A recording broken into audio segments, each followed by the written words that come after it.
Hey, you need like a gap.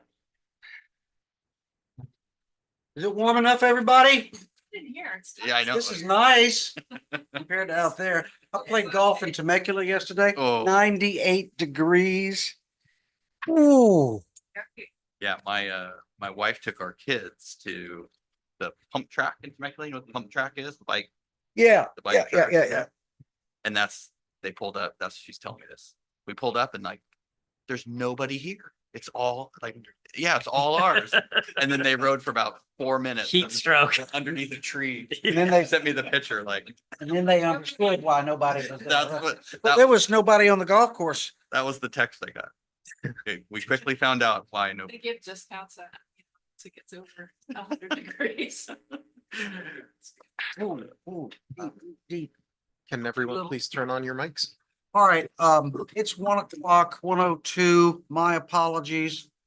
And like I said, Steve is right outside. He will be here in a second. He had to take a phone call. So we will start with call to order and with the Pledge of Allegiance. Ready, begin. I pledge allegiance to the flag of the United States of America, to the republic for which it stands, one nation under God, indivisible, with liberty and justice for all.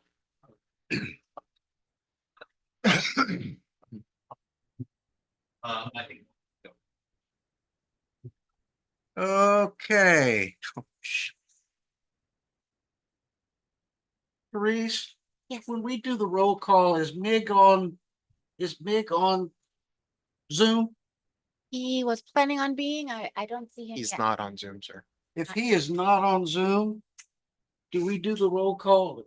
Oh, wait, the roll call is just, do you do it or do I do it? You've done it in the past, but I'm happy to do it. Okay, all right, Would I'll you do like me it. to do it? Okay, so, roll call, Flint Nelson, chair, here, Steve McKesson. Steve is out there, but we have to get him in here. Bob Marnett. Present. Carrie Dale. Here. Mig Garcia.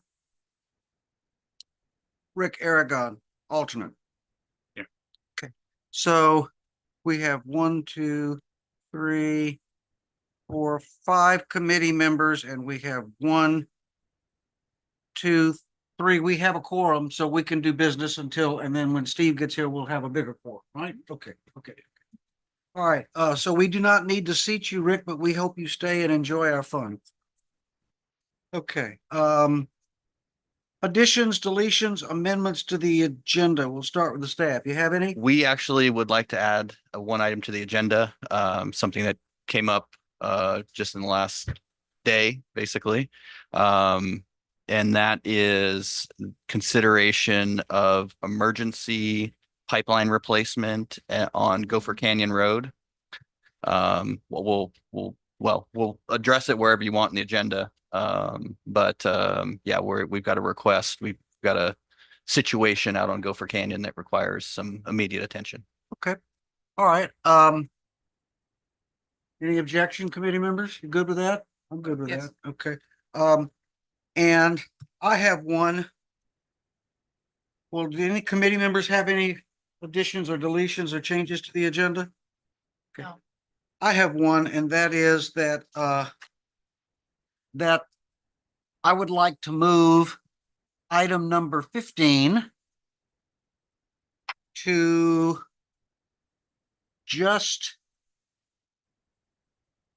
I would like to move it to after item number 10. It would become the new 11. Okay. Okay? And then do you want, Robert right now is being held up. There's an accident where he is. So, okay. Yeah, and he's kind of got the numbers Yep. for that. Well, if we get there and he's not here, we kind of need him. Excuse we me. can do, let's do the pipeline And then and then we'll do, perfect. let's do the pipeline emergency. Esau, that's why you're here? Okay, and we'll do the pipeline emergency and that hopefully that'll give Robert time to get here and then we'll do the what's up review. You okay? Yes, maybe please have a vote to amend the agenda when you're, Yes, you can decide. have a vote. Okay, so I move on behalf of myself and the staff that we alter the agenda to have the pipeline, Gopher Canyon pipeline work become the new item number 11, that the What's Up project update become number 12, and then the old number 11 becomes number 13 and then cascades forward. Does that make sense to everybody?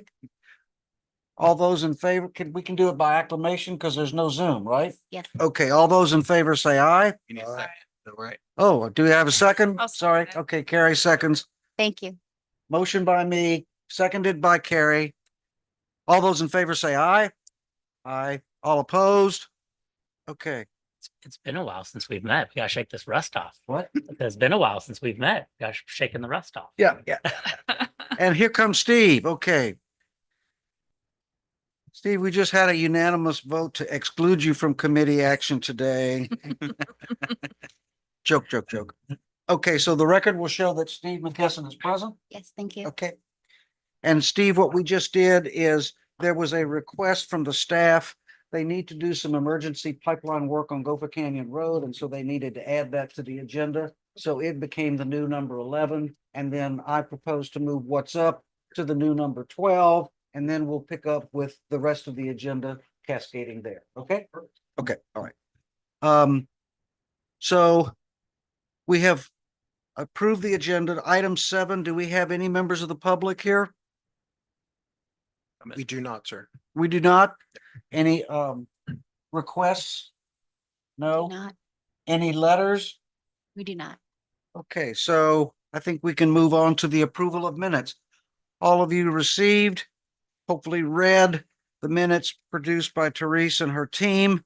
And I am asking if there are any comments or proposed changes to those minutes, and or if not, is there a motion? Motion to approve. Okay, Carrie moves to approve and Steve seconds. All those in favor say aye. Aye. All opposed? No, and there are none. Okay. Item 9, comments and requests. General Manager? I'll keep it very short today. We've got quite a bit of business to attend to here, but just a quick update. And I don't know if Chad was planning on touching on the pump stations, but pump stations continue to move swiftly. The building out at Lilac was set. The equipment is in place-ish they're about done with that. I saw it this morning. They were prepping for the electrical conduit. Correct. They had to actually have to go out the road, with that Lilac out front on Lilac. And so, and that's a big deal too, because the kids go back to school next week, and we just got the permit from the county to do that work. So the contractor jumped right on it. Also making a lot of progress with SDG&E. We're kind of at the final step with them. So everything seems to be racing towards the finish. Dentro de Lomas is in transit. Oh yeah. Okay. It left Illinois today. So that's the site it'll be the last one done. But they poured the pad, Correct. a week or 10 days ago. So now they're shipping the building. The building will go on. They'll set the building the same day it gets here. So was it usually about 5 or 6 days to get here? It takes 6 to 8 days to get Okay. here. So late next week or something like that. Yeah. But then once that happens, then EFI moves pretty quick on getting all the equipment put in place. So construction activity, and really haven't run into really much issue, and I mean, they've got site work left, and there's some tie-ins to do. That was another thing we did. They completed the tie-in Amigos. over at Rancho Amigos. So actually that one's tied in, the building's done, the piping's in. Again, some electrical work, but a lot of electrical work over there is actually done Correct. on our side. So it's really going to come down to getting the power there, and we've been pushing on that for like 6 months. But that, that's coming together fairly nicely, about as nice as you could hope for what that usually takes. So very optimistic about those coming online, and kind of in the schedule that we had originally thought, which was an aggressive schedule. So So yeah, again, you guys heard this, but Chad and his team have done a ton to out of the box searching under every rock to find every day and every minute we can shave on that thing because it is dollars. Every day is dollars out there. So so that's really good news. That's going really well. Kind of to pile on there, the County Water Authority did approve their rate increases last Thursday. No, a week ago Thursday. Sorry, I was on vacation last week. It's like a black hole there. And they approved 14% for this year and 16% for the following year. So that's Wow. what that's what they're looking at there. If you remember the Met rates, which those are the rates will be under, not great increases either, but they were 8.5 and 8.5. So considerably less than what we would be facing. And the Met increases will apply to us starting July 1st, but the Water Authority rate increases will not apply to us because they start January 1st. Is that right? All of them are January. All of them are January. All of them are January. So we dodged all those bullets. You dodged the County Water Authority bullet. The Met's gonna come through one way or another.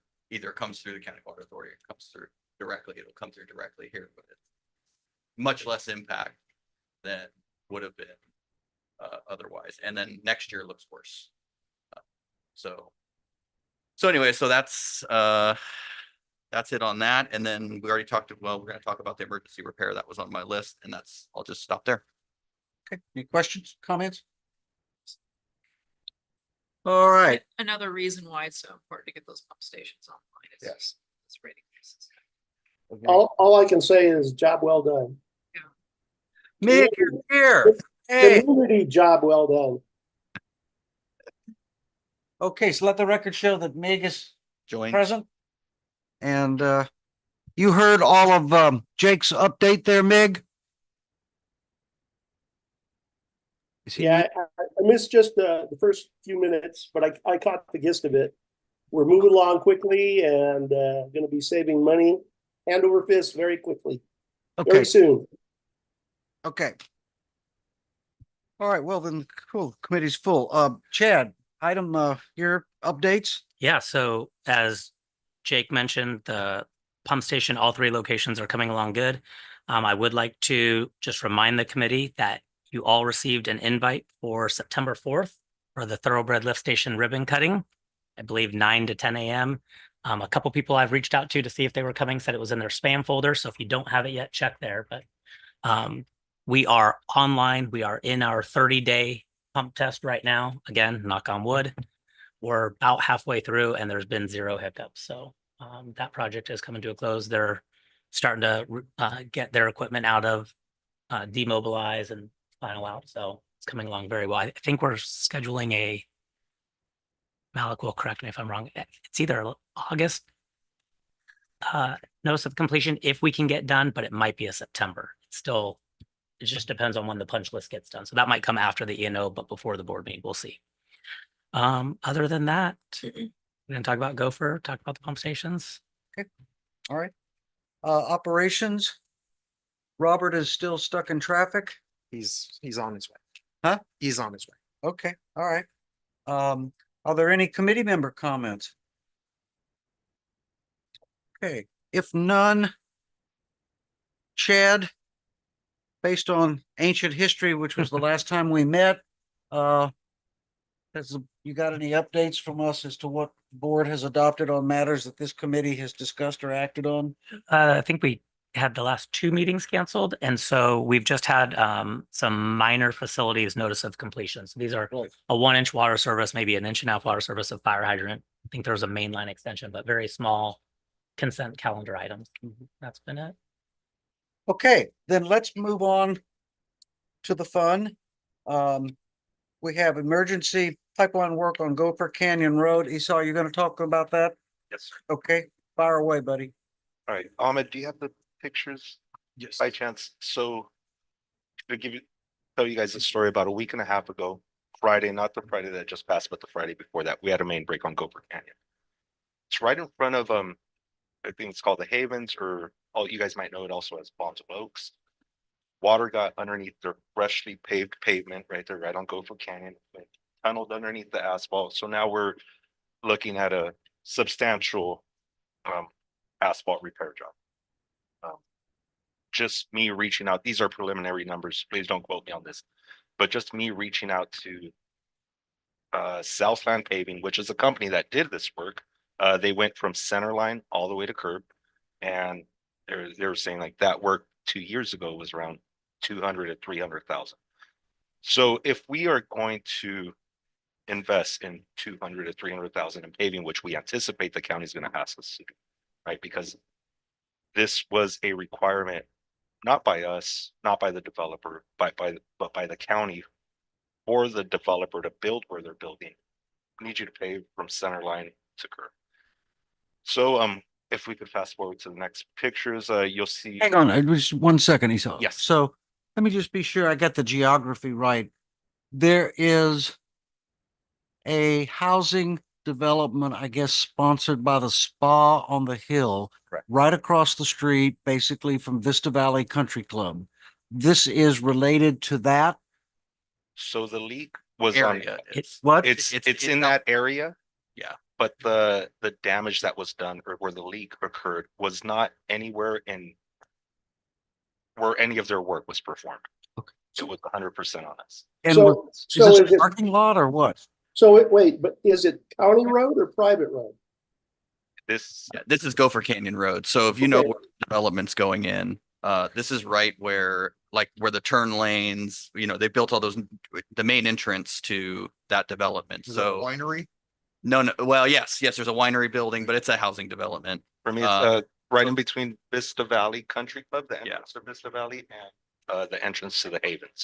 Could you pull up maybe a Google map and just? flash- It's towards the end. Okay. Well, Oh, yeah, good. it's, I definitely do have it's through our GIS, but. But the county had made them do significant paving improvement. They had to which create they- these turn pockets. Which they've done. Right, Yeah. and if, could you go back one picture, please? I guess it's not there. Let's go forward. So that's the box that our crews used. You could see the road that's undermined pretty bad. The box that's there, that's what we use so that our crews could get in there and make a repair. Go ahead. One more. That's the failed pipe. So, that is an 8-inch steel main. From this picture, I'm looking at, 2 inches by about 8 inches wide. Pressures there are approximately 270 PSI. So pressures are pretty high right there. Do we know how old that pipe is? Just approximately? I mean, I can, is it ancient or is it? if you give me 1 minute, I could probably pull that up, Just but curious. sorry, I don't know That's that. okay. I don't know it off the top of my head. If I had to give you a guess, I'm gonna say the 60s, but I can pull it up. okay, yeah. Let's go to Just the the next picture. the tear looks pretty thin, doesn't it? Yeah, so the pipe Pretty was in poor corroded. condition. What we did is we cut out that section of pipe that was corroded. We dropped in a new section of pipe, which is approximately 3 to 4 feet in length. Welded some flanges, dropped in the new section. Go ahead and go to the next picture, please. And right here, we're about to backfill our operation there. To the left, you can see the anode, but if you look closely, there is a wet spot on that pipe. If we go to the next picture, there's a close-up of it. And that's what we call a seeper. 9 times out of 10, they'll take up. With steel pipe, it's really that inside coating that protects the pipe. The steel does work as a reinforcement, but it's that inside coating, that cement mortar, that makes that pipe strong. As our welders were welding down there, they said this pipe is in horrible condition. They did not like the condition of it, so we're like, okay. By this point, we are now into late Friday night, and I had to make a decision. We were short-staffed, and my call was, let's bury it, and then let's reassess and come up with a game plan of, are we going to keep chasing? But how much do we keep chasing? The magic number I came up with is 360 feet of replacing pipe. There's 2, maybe 3 reasons why I want to replace 360 feet of pipe. Reason 1, pipe is in poor condition. As we could see, outside of our repair area, started leaking. So we could keep chasing, trying to find it. Reason 2, that pipe is 8-inch in diameter, and if we were to upsize it to 12-inch, there is an added benefit to where we can now move water from one of the new pump stations, the Dentro pump station, and it gives us versatility to pump water towards Gopher Tank. So the Dentro pump station is designed to move water to Hutton or Turner. But if we valve our system in a certain way, we can now move water towards Gopher Tank. That's reason number two. Reason number three is if we're gonna invest 300,000 in a paving, I want to know that this section of pipe is not gonna fail, right? You know, our team could go another 10 feet, 20 feet and hope for the best. But if we're looking at 300,000 worth of paving, I'd rather guarantee for our ratepayers that that section of pipe is going to be good. If, Yeah. So in essence, I mean, that, you know, what he's saying, when Mhm. he said it, but we're gonna be spending significant dollars on paving the road. And our fear really is we repave the road and then we're gonna come back out and do it again. Mhm. And you're gonna spend the same money doing paving twice as you would just replacing the entire pipeline in that area. And then on top of it, you know, this is actually a bottleneck section. There's a 12-inch coming down. There's 360 feet of 8-inch, and then from there, there's 12-inch beyond that. Long story. But this it basically it gets rid of that bottleneck too. So now you have a consistent 12, and Issa's right. That Dentro pump station, this is exactly where it's going. So it actually provides some capacity to move water in that southern zone, which is of concern of ours, or it's, you know, it's something that's very important. So that's kind of an added benefit. I mean, really, it came down to, do we want to spend the money in paving, or would we like to have a new pipeline and do the paving just once? I mean, that's kind of where we were at. So, had you guys come up with a estimated cost, $500,000 or something? So in paving, that's very early. I just reached out to Southland. They just gave me an answer this morning, and it's just based off their old estimate. Yeah. Still waiting I'm supposed to meet Peters Paving tomorrow morning, so I could have a better number. Yeah. But a rough estimate, 200 to 300,000 in paving. We did get a quote on parts. How much would it cost for us in parts? Not labor, but just in parts. We're looking at 60,000 in parts, right? 75,000-ish. That's upsizing valves, need 12 pipe. The pipelines were installed in between 1975 and 76. I have a couple quick questions. Was this section of pipe, was it part of the original? Remember, we had a PUP program and it seemed like there was a project in the Gopher Canyon Road area. Would this have been addressed had we pursued that PUP different location? Okay. And I just can't remember my arithmetic. That's a lot of pressure on that pipe. You're right, 270, you said, pounds or something. By increasing the pipe size, do we also inherently reduce the pressure a little bit? Or you just blow more water at the same pressure? It just allows us to move more water through that pump station. At the same pressure? Pressure Okay. stays the same. You may have a little less head loss, but it's pretty minimal. You know, you're talking feet, you know, a pound maybe. Yeah, not much. Okay. The additional 390 feet, whatever it was, that's all under a road, right? So that's for what Canyon. you're waiting for the new estimate on. Right, The so other we've piece, okay. kind of held off on emergency paving repairs because we could proceed right now as it is. Let's go for the emergency paving repairs, but Yeah, next we week you'll feel be like back again. we don't want to do this.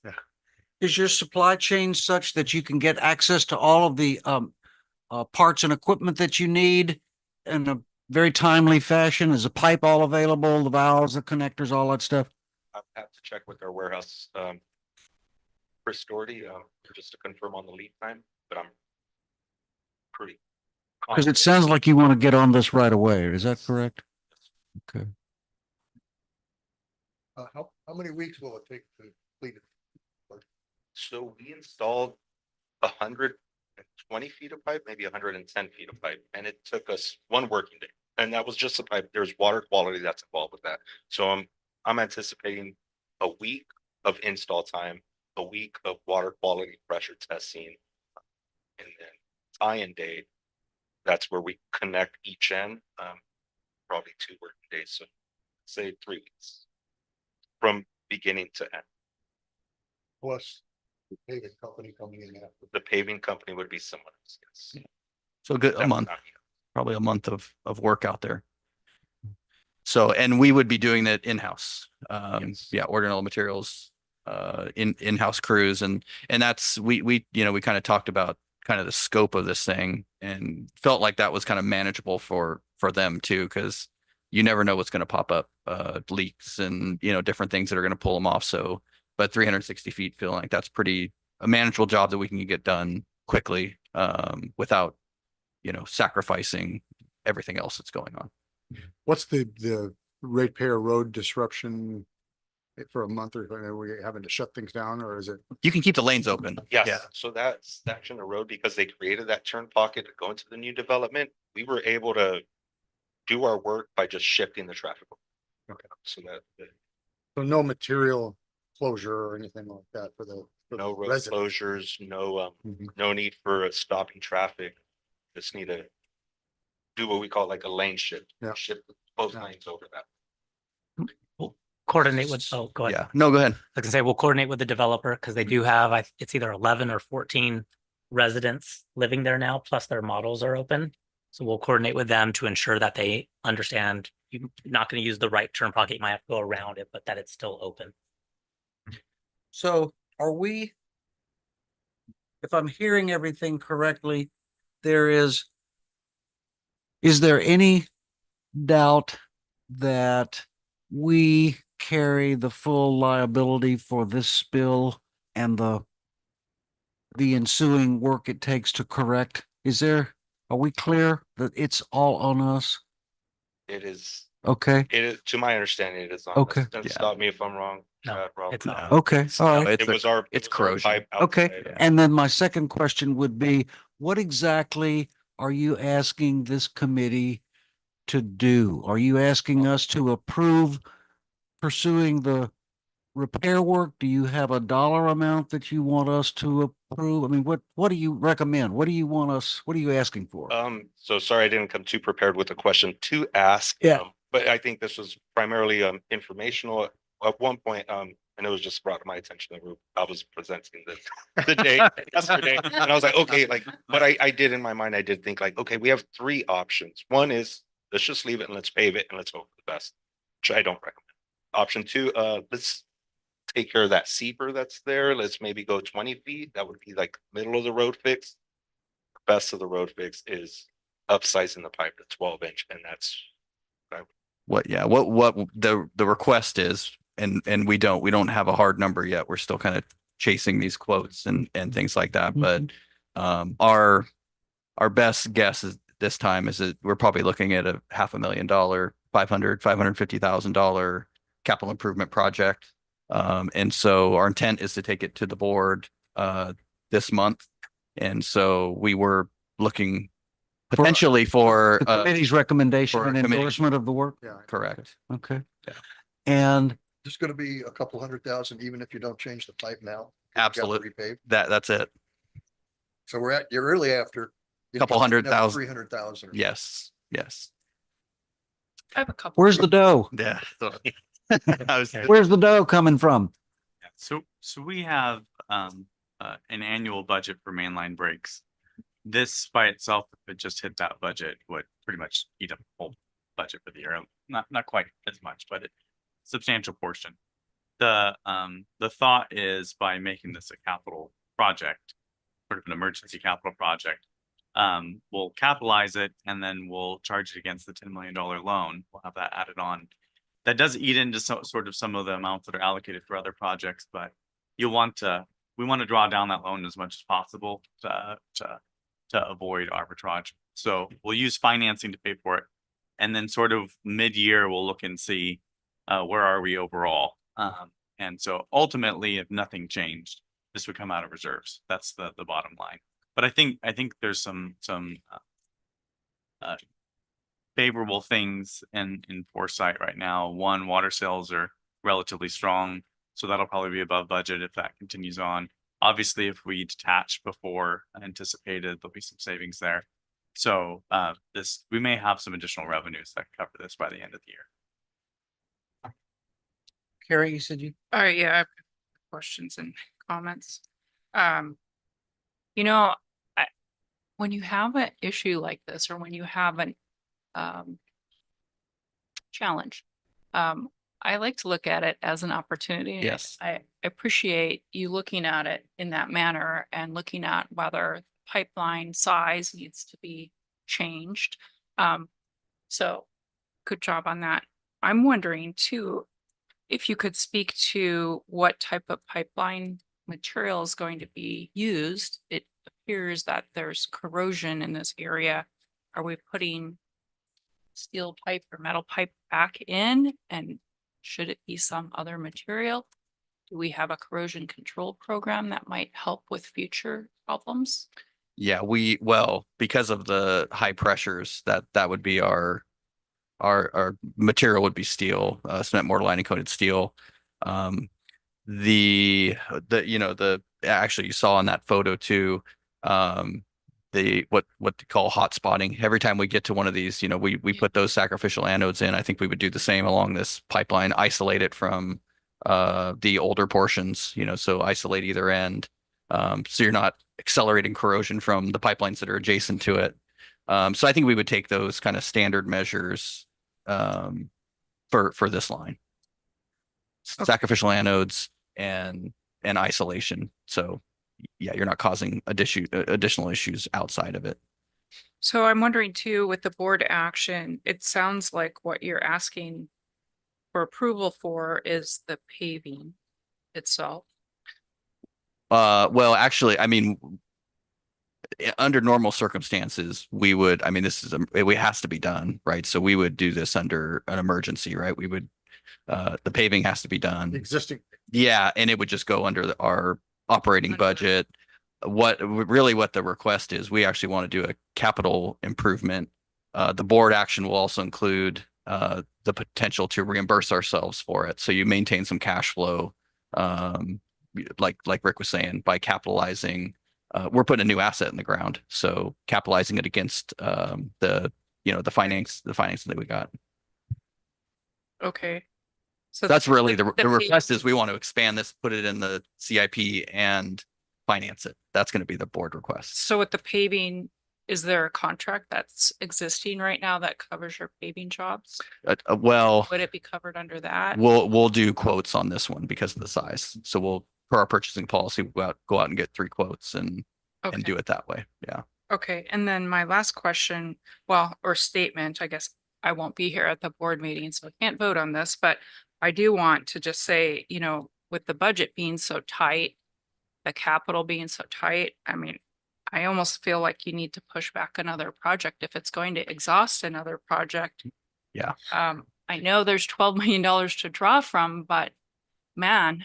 Yeah. You Only have a so many. couple of these and that's gone pretty quick, and then you're in dire straits. Yeah. And that is a concern. And that's we talked about that this morning, actually. Feel like this is pretty high priority and needs to get done. And really, I think kind of under this situation, it's probably going to get done about as cheap as we can with our own forces doing it. But yeah, the intent is to revisit it mid-budget, mid-year budget time. And with those kind of things in mind, do we need to push another project? Did the pump station project actually come in at what we had originally anticipated? Was it, I mean, there's kind of a few things there that we'll have to do a review and make sure we're square. We have the same concerns. Going to be continuing to just drive that message home with actions where we have some deviation from the budget. Yes. So you'll hear that from me a lot. We're on the same page. All right. Okay, so yeah, I've got a few questions. Yes, sir. Yeah, so what you've explained, and as I understand, what's been done, I would call a temporary fix. With regard to that and the weeping that was occurring on the pipe that you displayed, the picture you displayed, was there some kind of an external patch or cover that was placed in that spot before it was backfilled? No, there was not. So with Okay. steel pipes, and this just comes with having been in the industry for a while, it is common for there to be a seeper like this and for them to take up. And what I mean by taking up is the leak will stop. And as I described before, it's that inside mortar coating that really is the seal. The outside. it. Yes. Okay. The other question I've got is, a long while back, staff built, based on maintenance records, built, I would call it a risk table, which prioritized those projects which needed to be done because of the large amount of maintenance that was going on that length of pipe. And I was curious as to whether this length of pipe was on that table, or this is a Six Sigma event. I don't know if I know there is a Gopher Canyon pipeline replacement within that, within that table that you're talking about. I know, Right. I know this area, maybe not this specific 400 feet or, what Yeah. that we're talking about, but this area in general has had many, many leaks. And in my estimation is one of the highest priority moving forward. I think, that we talked about that too. Like, when we get to this end, the far end of the new pipe, that's the only thing I ask for. Just make sure that we're ready to connect easily for the next, for when we actually fund the rest of it, because we've had a lot of leaks in this area. Yeah, I guess I'd suggest that you guys go back and look at that table, Yeah. see if it was there, or if it's the pieces on either side adjacent that were showing maintenance, high volume maintenance. The And, Gopher Canyon was I know we showed it on the CIP too. Yeah.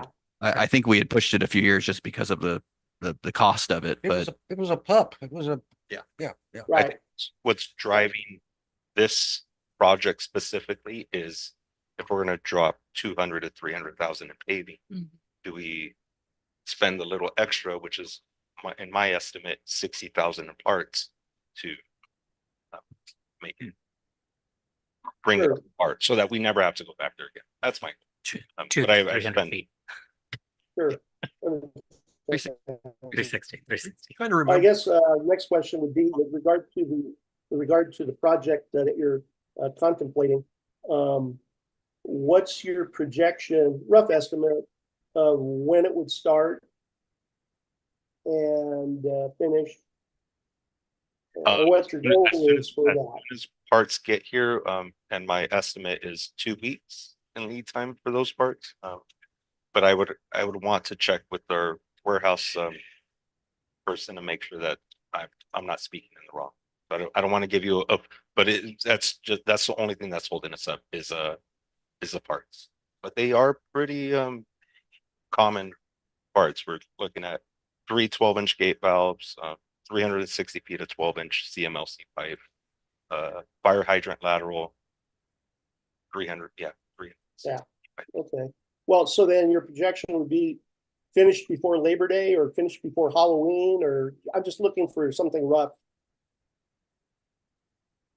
I would say, mid-September, maybe something like that. I think that's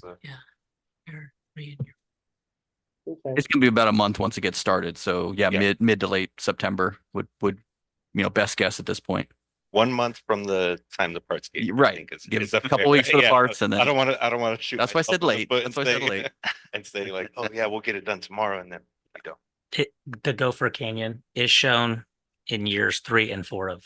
So it's pretty much the highest priority because those are the years we actually had a little bit of funding to do something. for Right, that, and was that the project that also had some, we pushed it in the past because it had some unexpected environmental issues? Correct. And did you get those sorted out? Or is that work yet to be done? A little bit of both. We've since done the pier, so it's now roped into that, but you're absolutely right. It was getting ready to go out to bid and the sequel boxes had not all been checked, so it was pulled. And then funding issues. But so we're out there. So it's shown on this as 100% design, but with this new, if this didn't go this far to the west, we'll reevaluate that and make sure that we can get as much pipeline on Gopher Canyon as we can. So last question, would you view this project as being, just regular work and put in front of whatever else was on the list? Or is this something that might require overtime? This would be regular work. We would not do this. Okay. Over. All right, thank you. That's it for right now. I have another question just about leak detection and whether we have an active program. Are we doing that? Would that have helped in this circumstance? I mean, if you got somebody with a acoustic right over that spot, maybe, Yeah. yeah. Do have Um, leak detection equipment. Our locator is probably the most qualified, if not our construction crew leader or utility 3. Primarily, we're bringing it out when we're trying to pinpoint the leak location. When We don't use the correlators. I'd love to get to that level, but I don't. At this moment, we do not have correlators. So it's just being done when you have a daylight of the leak. Yes. Okay. Here's one more question, I guess. So, or maybe it's two. What's the possibility that the pavement work that was done accelerated the leak? And if that is a possibility, whenever that kind of work is done, would it make sense to jump onto what Carrie said? If we know where that kind of paving work is going to be done over our lines, that we run leak detection down there just to see if there's anything happening, so that something like this doesn't happen again. I always have the fear when pavers mobilize into a community because they usually they bring in heavy equipment, they rip out the asphalt, they compact the subgrade, and when they're doing that, they're essentially moving the earth, right? They're moving the ground. It's happened to me many times to where paving contractors come in and they're compacting the subgrade or doing, and we have a leak that emerges. We cannot put that on the contractor unless they hit it with, let's say, excavation equipment, because what they're doing is they're compacting. in this case, it was pretty clear too. I mean, the pipe was so thin, it was so thinned out with corrosion. It really, I mean, I don't know what the compaction yeah. on top of Yeah. it, but And basically the pipe was eaten away. And the Yeah. paving was done months back. Well, the tear, you could see on the tear, the material was just thin. Mhm. I mean, it's hard. Gone, basically, yeah. Mig, I don't want to How long before, or how long after the paving took place did the failure take place? Rough estimate. I'm sorry, I don't know the answer to that. I'll have to look into it. The paving's been there for a while though. My estimate is a year, 6. Okay. Mig, Steve here. I don't want to put words in your mouth, but I think what I heard you ask as well is there a way for us to find out when paving projects are happening? And then in advance of that, go run a sniffer to determine that would be the best times before paving's done to go in and fix something if we needed to. Is there any way to be proactive in that aspect? There is, it just takes time, labor and equipment. Yeah. I've overseen leak detection programs where we sent 2 guys out and that's all they did full time was, they had acoustic equipment and they searched laterals and mostly small diameter steel pipe. You can get a good read on the bigger the diameter, or if it's plastic pipe and that, it gets a lot more difficult. But it just takes time because it's slow moving, but it's doable. Well, But you need staff and equipment. I'm specifically referring to where we know a paving project is going to happen, get ahead of them. Right. Sniff that area. And then we would know We selectively. we are notified by the County of San Diego on a quarterly basis of their upcoming overlay projects. And we communicate with the operations department on that. And then, but smaller communities or Well, yeah. individual roads, they're going to call in a DIGLERT ticket and that gives us 48 hours. Mhm. So that's the only other way we're notified. I'm thinking about the larger. Yeah, Yeah. we do coordinate with the county on that. And I know on the last one, well, the one that was over, what was that? Up in the north end, where we knew we had they weren't leaks, but we knew there were services that we'd already replaced a couple of them and we knew they were in bad shape. And these guys jumped out there and replaced 4 or 5 services, along kind of a known stretch. prior to paving. So where we have known problems, we've done that, but we haven't actively sent out leak detection. Yeah. To my knowledge, right? Okay. Are there any more comments or questions, or are we at a point where we believe we have properly ventilated this little puppy?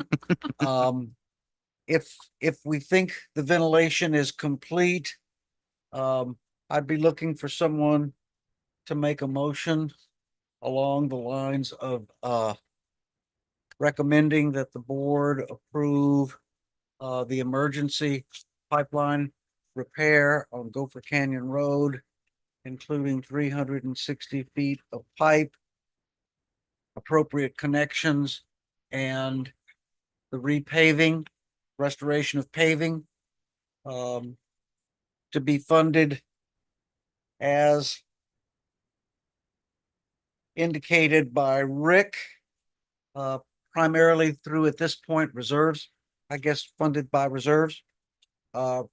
And with a mid-year review of the capital projects, depending on how much money this puppy costs. Is that a reasonable motion? I thought I heard that it would be funded through the emergency repair project and not reserves. Is that right? And I thought he said that it would exhaust that and that instead he wanted to use the bank loan and draw down the bank loan, which in essence Ah. is coming from reserves. And that means that we would have to relook the capital program mid-year to see if it's had any effect. I mean, Does that why, make sense, Carrie? no, No. I mean, why would we fund it through reserves now when there already is an emergency repair project that's budgeted? And if we need to then So- use so the- more, then we go to the reserves. Right. So the specific request is to add it to the financing list, to draw it first from the loan. What that practically does is the other projects that we haven't started yet, some might get bumped off because there's not enough money left over. But we'll have enough time at mid-year review to go and reassess whether there's an overall reserves impact from moving the other projects that were debt financed now to reserve funded. That's where I was talking about reserves, is the bottom line impact, because we have, let's say, you look at the CIP list for something that's financed like FPUD connections interconnect, and that's maybe a little over 400,000. So we have those as slated to be financed, but if we use up that money with this, because we haven't started those yet, and there's nothing left over from the loan funds, well, then those will get reserve funded by the time we get to them. And we hadn't. So it planned just for that. expends the loan funds first. You need to expend them anyways. I guess that's what we're saying. It's better expend them first. Draw on Okay. those funds. But in essence, at the end of the day, it comes from the same bucket. Mhm. Yeah, and the hope is by the time we get to mid-year, we'll realize there are additional revenues we didn't budget or savings. So it's not really reserve funds. We'll have additional sources to cover those things. I guess my way I'm thinking, it needs to be funded through the project, and however it's being funded, whether it's reserves or you have that in a capital fund that's going to fund it, it doesn't really matter. Right. It's coming out of the project itself. Yes. Okay, So we need a project approval. That's really what we're asking. for. Yes. Yeah. Yes. A CIP Okay. project. And I think that's what he said. Sort of. Yeah. Yes, yes. And maybe I bit off too much in trying to associate in the proposed motion the scope of work and the funding of the work. Yeah. I don't know, but I've just always believed project management's about scope, schedule, budget, and therefore if we're gonna have a project, we have to talk about money and where it comes from since it was unplanned. And it will be part of that board request to include it with the debt financing. So that will be part of it. Well, shouldn't the paving be funded under an emergency? And the pipeline be funded under a, CIP or other type of funds? Well, Because I mean, that's our- really what's happened. I guess practically speaking, yes, but we were just going to wrap it into all under one project. I mean, you're going to if we decided we were just gonna do the pipeline, we'd have to do the paving. Now we already know we're gonna have to do the paving, so we're just adding the pipeline to it. And the idea was wrap this all up in a CIP project so you could use that debt funding rather than exhausting your coming out of the operating budget, exhausting that funds in one Mhm. project. So that Okay, that was And you, understand the method to your madness. well, and I think too, Mig, because all of these funds are basically on a spreadsheet and not separate bank accounts, it's the money's fungible. I mean, Yeah. the money is what the money is. The sources are what the sources are. And in this particular case, I'm not sure what would be gained by labeling this part emergency and this part capital. I mean, I'm just not sure. I would look at Rick and say, what do you think? But the fact is we do have money that we can spend to do this. We should move. And so therefore, I think the motion of describing the project and its funding should be simply that, we will fund this through redeployment of capital program dollars, right? Mhm. Yeah. So Flint, though, there's a caveat is we don't know the total scope of the dollars we're talking.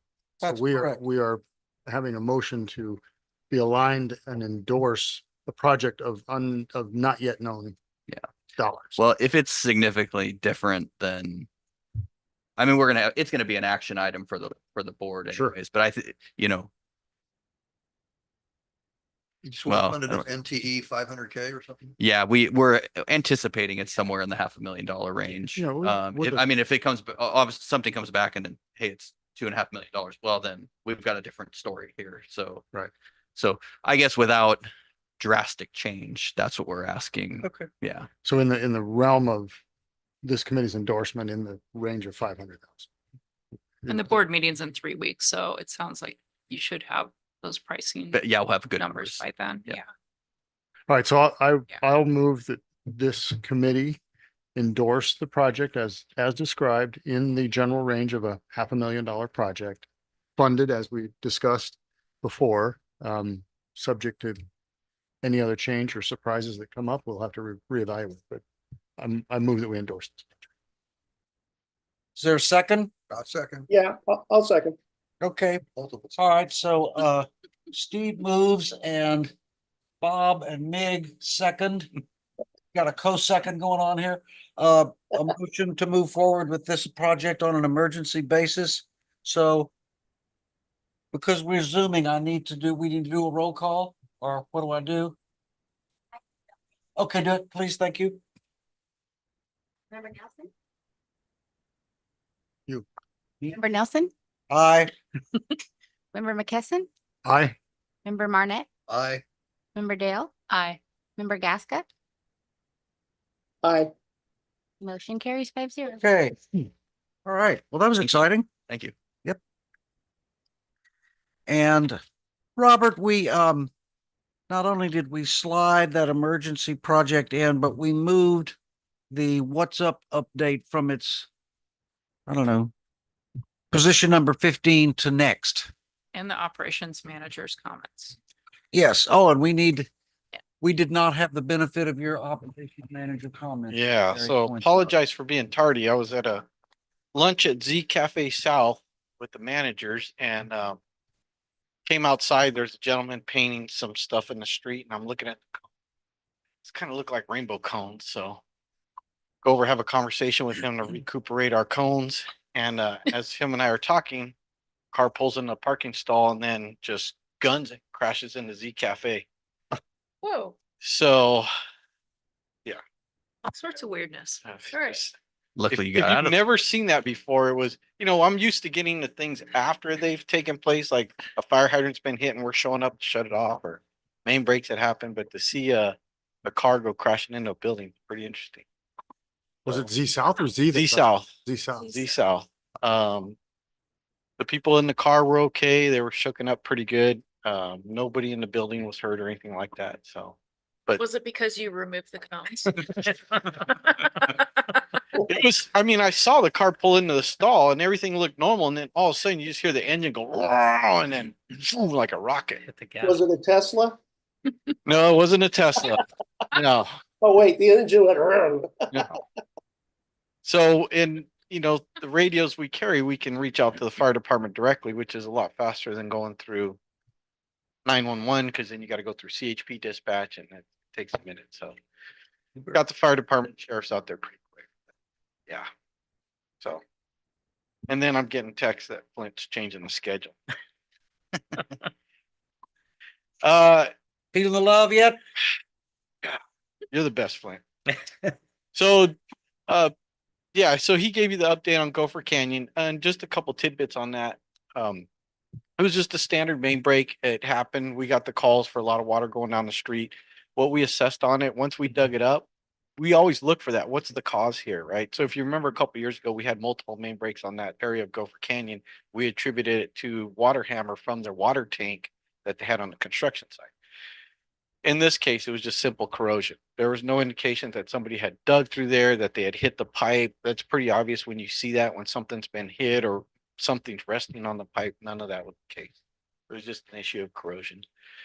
A quick update also on Thoroughbred. So Thoroughbred lift station's been running like a champ. The pipe section.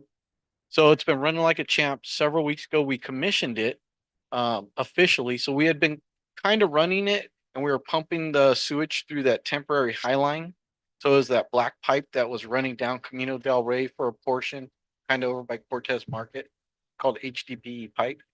So on this particular day, the contractor, we got done with all the linings going underneath Highway 76. So we had the clay pipe. That's what he's going to go grab you a section of this so you can see it.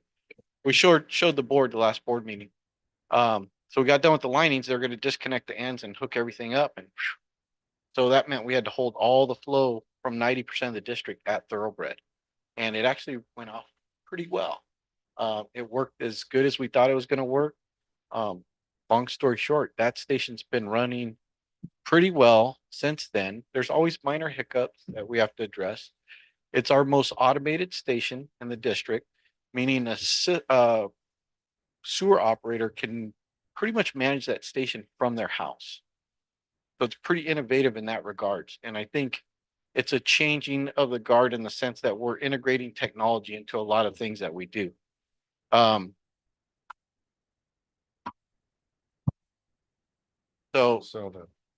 Yeah, one day we're gonna invest in.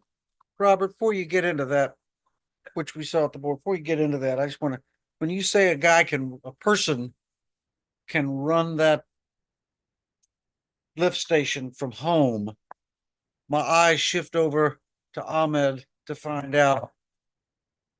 And is that 100% hack proof? The fact that we can do that? Are we covered? So I would never say anything's 100% hack proof, but we've got some pretty good firewalls, cybersecurity tools on there. I won't go into any details because this is a public meeting. Right. But Because messing with a sewage pumping operation would be a great way for someone to thumb their nose at us, whether they're terrorists or just whatever. Yeah. That would be it's a golden opportunity. And so I'm just wanted Yeah. to really be sure that those kinds of remote connections So we've are zipped up. we've done some pretty good just in the last 6 months overhaul of our SCADA networks, cybersecurity. I'd be happy to share offline. some of Another that with day. you. Another time, but I just wanted to ask because Yeah. it just immediately came to mind. I'll just say that, I mean, that obviously those systems are the ones we protect all of them. Those are the ones we protect with everything we've got. Mm. So, yeah. So this is the existing pipe that's going underneath the Highway 76. It's clay pipe, 12-inch clay pipe. This is the same pipe that we had on Northborough Road. We did all the spot repairs to. We put this first liner in there. It's the same liner we used on Northborough Road called CIPP. Fiberglass material. And then we bulletproofed it and put this liner, which is called a Primus liner, which can handle up to 600 PSI, but that's not what we're gonna pump in that line. Basically, what we did is we extended the life of this clay pipe, I'd say almost by 100 years. So say 50 years per section of pipe, probably close to 100 years. So we never have to worry about going back, at least in our lifetimes, going back and having to deal with this pipe underneath Highway 76. So that was a huge component of this project. Let's get to the matter at hand. What's up? Because I only have till 6 o'clock tonight and then I gotta get home. QED. Okay, so what's up meter replacements? So originally, I think when we first went down this road of finding out that we're having issues with some of the meters and we need to replace them, we identified 500 meters, maybe 300 meters. Since all of that, we've actually replaced 741 meters that were broken. So somehow they came decoupled by the amount of water that was being rushed through those meters. We have about 150 left. Now, the caveat with these numbers is, since we first identified all this, I want to say back in late 2022, additional meters have decoupled, you know, during the summer times as flows have picked up. So it actually increased our numbers a little bit of what we thought we had to do. We initially went with the E-coders, electronic registers from Neptune. So we installed those. And then we started purchasing additional meters, Badger meters for the customers that were just blowing through those meters.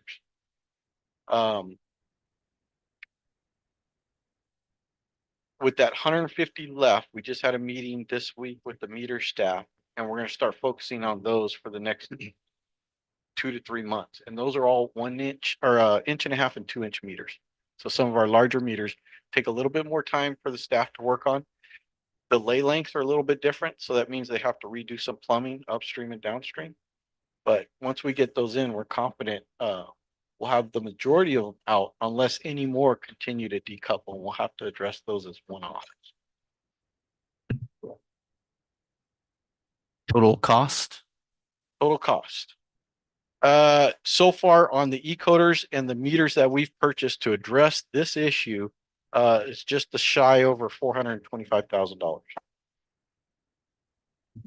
And staff has done all the installs. It's all been done in-house. Yeah, and we actually were able to, some of the other devices that were taken off, because we replaced some of those that were still possibly, they're still functional. We're actually able to sell those to someone. Yep. So like, we got like, it wasn't much, what, $10,000 back or something like that. 20? And selling the old Neptunes that we didn't use, about 30 total.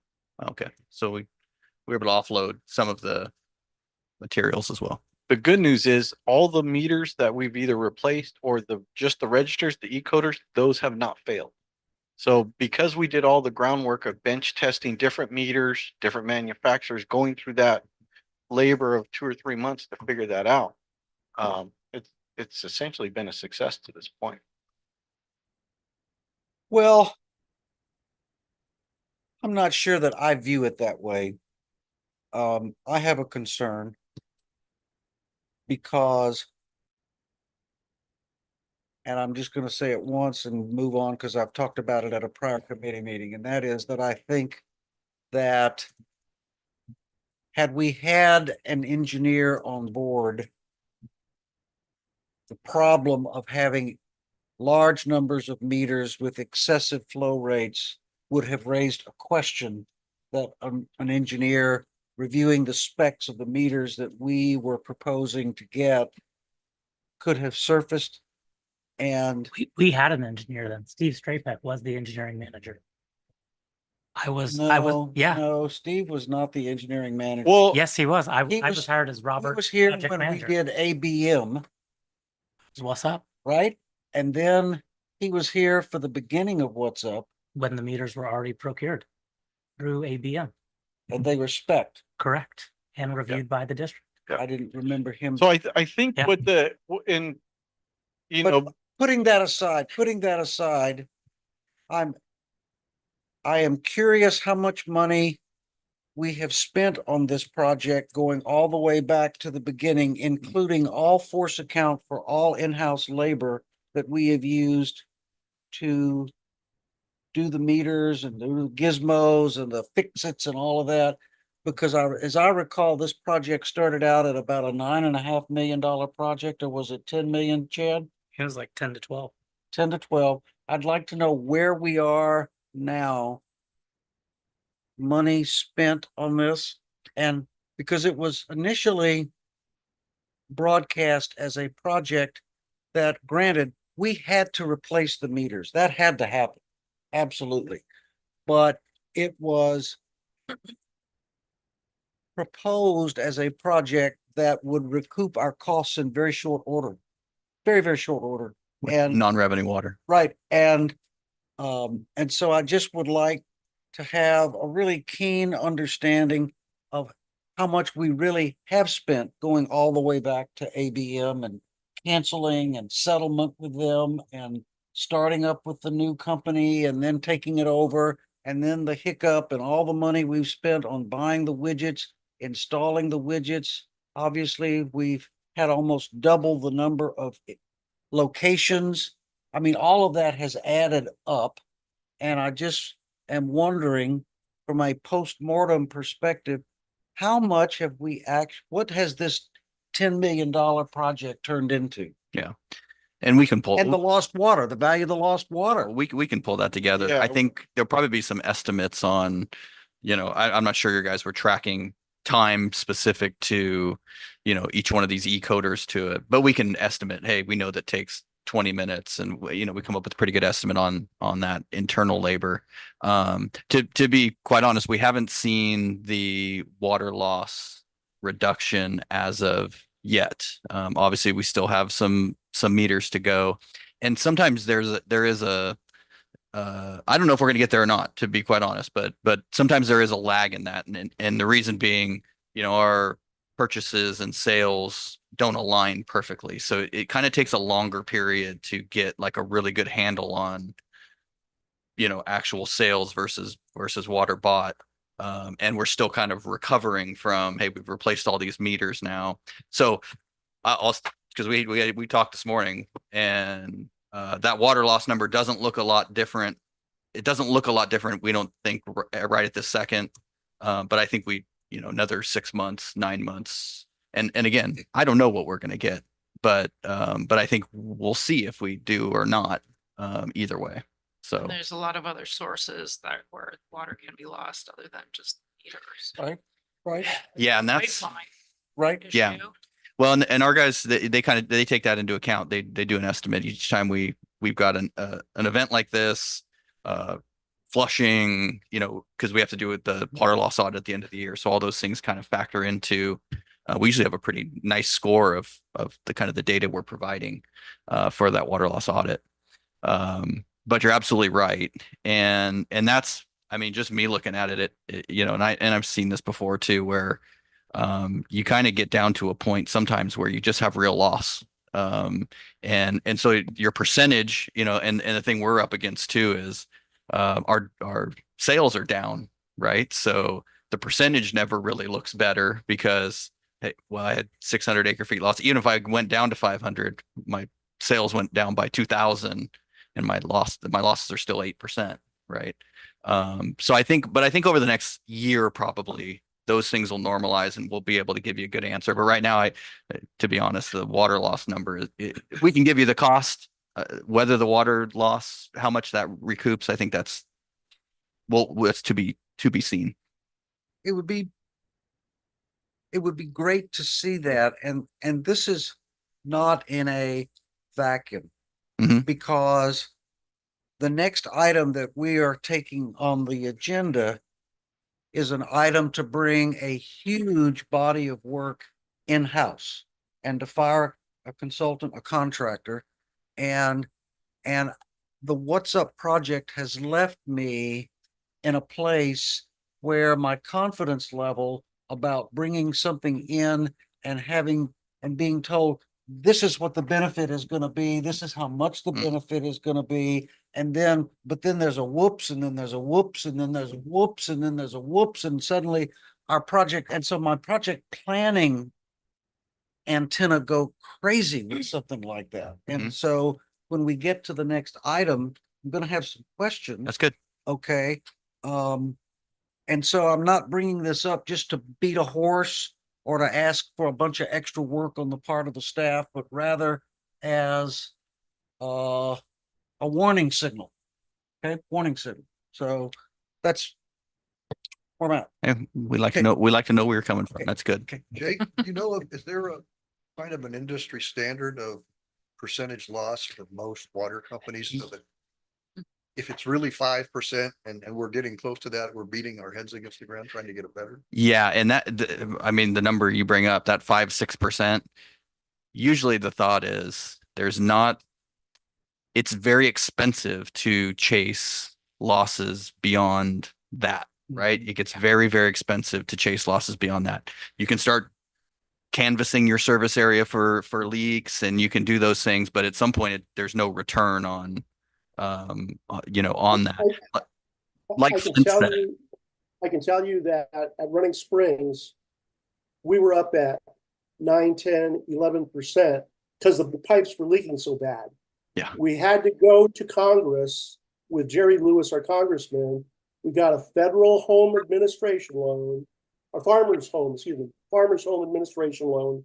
And we went through every zone replacing. It was like a 5-year 4.5-year program. And we got it down below 5%, okay, which is very good, okay? But you're not going to be able to do it with, the pipe system that we have with the age it has, unless you go to that kind of a program to get down below what's considered normal in the industry. Yeah, and I would say our numbers, aren't radically outside of normal. I think, we've been 7%, somewhere in that range the last year or so. And you'll see year to year, it'll vary a bit. And some of it's just timing and, and things like that. But I think, every district I've seen, that's not an unusual number, to be in that 5 to 8% is pretty standard. I don't know what the actual average is, but that's typically what you see. So we'd like to be closer to 5. I hope when, we get the meter thing squared away and we see some benefits there, a little higher sales and things like that. But we're not through the roof, I guess is my point. We're not through the roof. The 7%, if it holds in that range, like I said, when it sometimes it's deceiving too, because you have a wet year and your demands are down, but I still have that same leakage going out of my pipes, then you're. But if it's a percent, then it shouldn't be sensitive because we're measuring this in percent loss, not volume Well, that's loss, what I mean. right? So if you have 1,000 acre feet that's dripping out of my pipes every year, whether I sell 10,000 or 12,000, it's still losing 1,000. So when I go down to 10, now I'm 10%. When I go to 12,000, I'm 8%. You know what I mean? That's assuming it's a constant amount every year. Right. But that's Not, and right. I'm not sure that's. But that's what they call real loss, right? That's real loss. So I missed a little bit of the conversation, but are we now at a point where we have no meters that are registering 0 on a consistent basis? Is that what we're? It's not the issue of them reading 0. It's a reduction in their water usage. So let's say we had a meter that historically was using, I'll just throw a number, 1,000 gallons a day, and all of a sudden now they're only using 2 gallons a day. So that would be flagged in our spreadsheet to go out there, take a look and see, did they just let their grove go? What's changed there? And then look at the meter, run the meter and see if it's doing that skipping. But we still have about 150 1.5 and 2 which are our higher volume meters that need to be completed. And those just arrived in our warehouse 2 weeks ago. So those have been back order for months. The 0 read ones we addressed. Yeah. Okay. Yeah. As I recall, that was one of the issues too. Not to necessarily expand the conversation further, but Sorry. there's one misnomer that often gets brought up when we talk about meter replacement projects and getting more money in, does it pay for itself? Is inherently that's misleading, because what the real issue is not whether you're getting in extra revenue or not. It's who is paying for the water loss. And so do you have the customers that are using the water pay for it? Or do you take an overall water loss that just gets spread on the rates for everybody? So it's an equitable issue. Thinking that, for instance, oh, if we went from 8% water loss to 5% and we spend $1 million in new meters to do that, next time we do rates, we're going to assume 5% water loss. So that reduces the expense on that you're attributing to everybody else's rates, because now those that weren't getting accurate reads are paying more. In the end, you're still getting the same amount of money. So there's no extra money to pay for those meters, because you're lowering your expense, your water loss ratio in your next study. So that's the key thing, is there's no real extra money. It's the goal is here is being equitable, that those are using the water are paying for it. And that's what we're trying to really get after. So as I recall, there was a regulation that required that you look at meters like this anyways as part of the water loss standards. So is this work maybe helping to meet that regulation? I mean, regardless of what it costs, it may be required anyways. Yeah. I'm not sure exactly which. There was a meter testing standard that came out associated with the water loss standards, as I recall. And so calibrating and testing some of the meters, like a certain percentage is required under that standard. And so, Well, we have been Yeah. doing that. So yeah. that Yeah. may have helped meet this Yeah. regulation. So it may have been required anyways, even without the problem.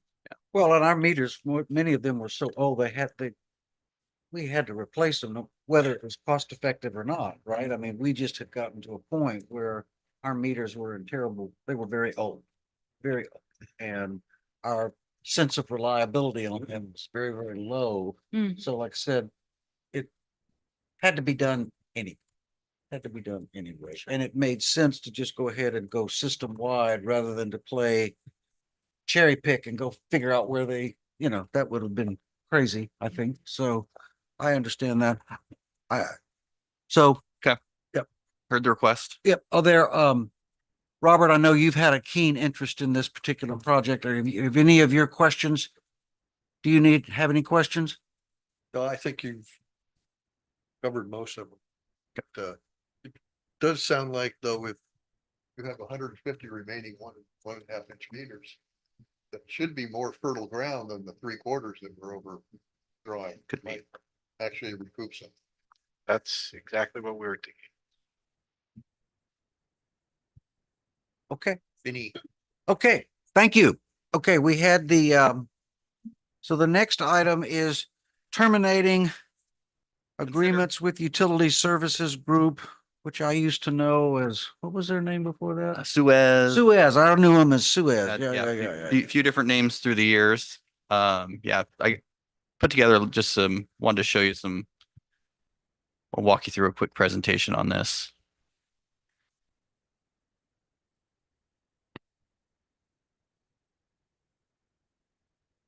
But the reality is what we're talking about is our tank asset management program. We have 13 tanks, not including our reservoirs, the Morrow and those. Thanks, Isa. But 12 steel tanks, which require the most maintenance, rehabilitation. And then we have one concrete tank, the Palo Mesa tank that was built in 2012, 2013. That's added to the mix there. Those require, some inspection, and you got to keep an eye on them, but very little maintenance and rehabilitation typically, other than the metal parts that are attached to it. So that's why you see a lot of concrete tanks going in these days, rather than welded steel, because everybody's aware of kind of the ongoing costs that are associated with. If you're really taking good care of your tanks, it's usually a pretty decent part of anybody's capital improvement program. So back in 2003, we struck a contract with, what was their original name? Utility Services Company. This is in 2003. It appears at the time that our tanks needed significant work. And so there was a lot of work done in the early phases of that contract. And I kind of went through, I've got a spreadsheet I can pull up too if you really want to geek out on this. That kind of shows, you know, when tanks were recoated, interior, exterior, each time they're inspected, washed out, you know, throughout the years. But a lot in those first couple of years, apparently, you know, the tanks probably had not been maintained very well. That's what it seems like. So it's some higher cost when the contract was first let. It was amended in, you know, once the Palo Mesa concrete tank was constructed, and to include that, a pretty low cost deal there, because it's mostly just washouts every few years, and there's no anticipation of requiring coatings or anything like that. Also was amended in 2018 and 2020 to include some safety and electrical improvements, and those improvements went in fairly well. The, you know, railings and stairwells, and I think there was some electrical conduit that was rerouted and things like that. So all that work was done, and it was good work. All of the new stairs are in all the tanks.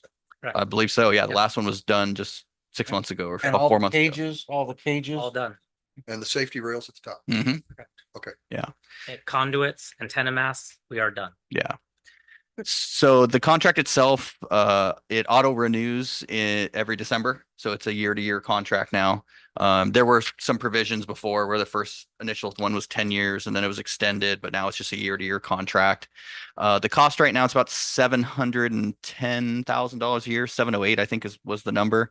We had to drill down quite a bit to actually come up with that number, but that just covers the tank maintenance only, so not the addendums. So about, yeah, $710,000 a year for ongoing maintenance and rehabilitation of the tanks. The contract allows for a 5% annual escalation of that number, and which I think they've typically taken advantage of. I mean, that you know, they've escalated their contract over the years. Like I said, specific to tank inspection, so they go out there just, you know, fairly often, like annually or biannually. It not a full inspection. It's basically just walk around the tank, you know, photos of key things, stick your head inside the hatch, you know, not really an interior inspection. That's kind of the typical inspection. And then every 3-4 years, a wash down. So they'll actually drain the tank, clean it out, because you know, you get silt buildup and things like that. And then you get a little bit better look inside the interior of the tank. So that's every several years, and that's pretty much in line with, you know, AWWA recommendations and most asset management programs. And when they do the wash down, that does not mean carve a hole in the side of the tank. It's just all in the top. No, the only time, and some people don't allow this, but usually if you're going to do an interior coating, they'll cut a window basically in the outside of the tank just to provide access, bring in scaffolding and all those kind of different things. Yeah, so that only happens when you do an interior recoat. Yeah. We do have the additional authorized work, so the safety improvements, the electrical work, that was basically had a schedule to be paid over time, over just several years. Some of it we've already been paying on for a while because it's as the tanks got done. Others just got done, so we just started paying on the last one. There's a balance of about 710,000 on that work. So that's, you know, it's all work that's been done. We owe it, but it was paid over time.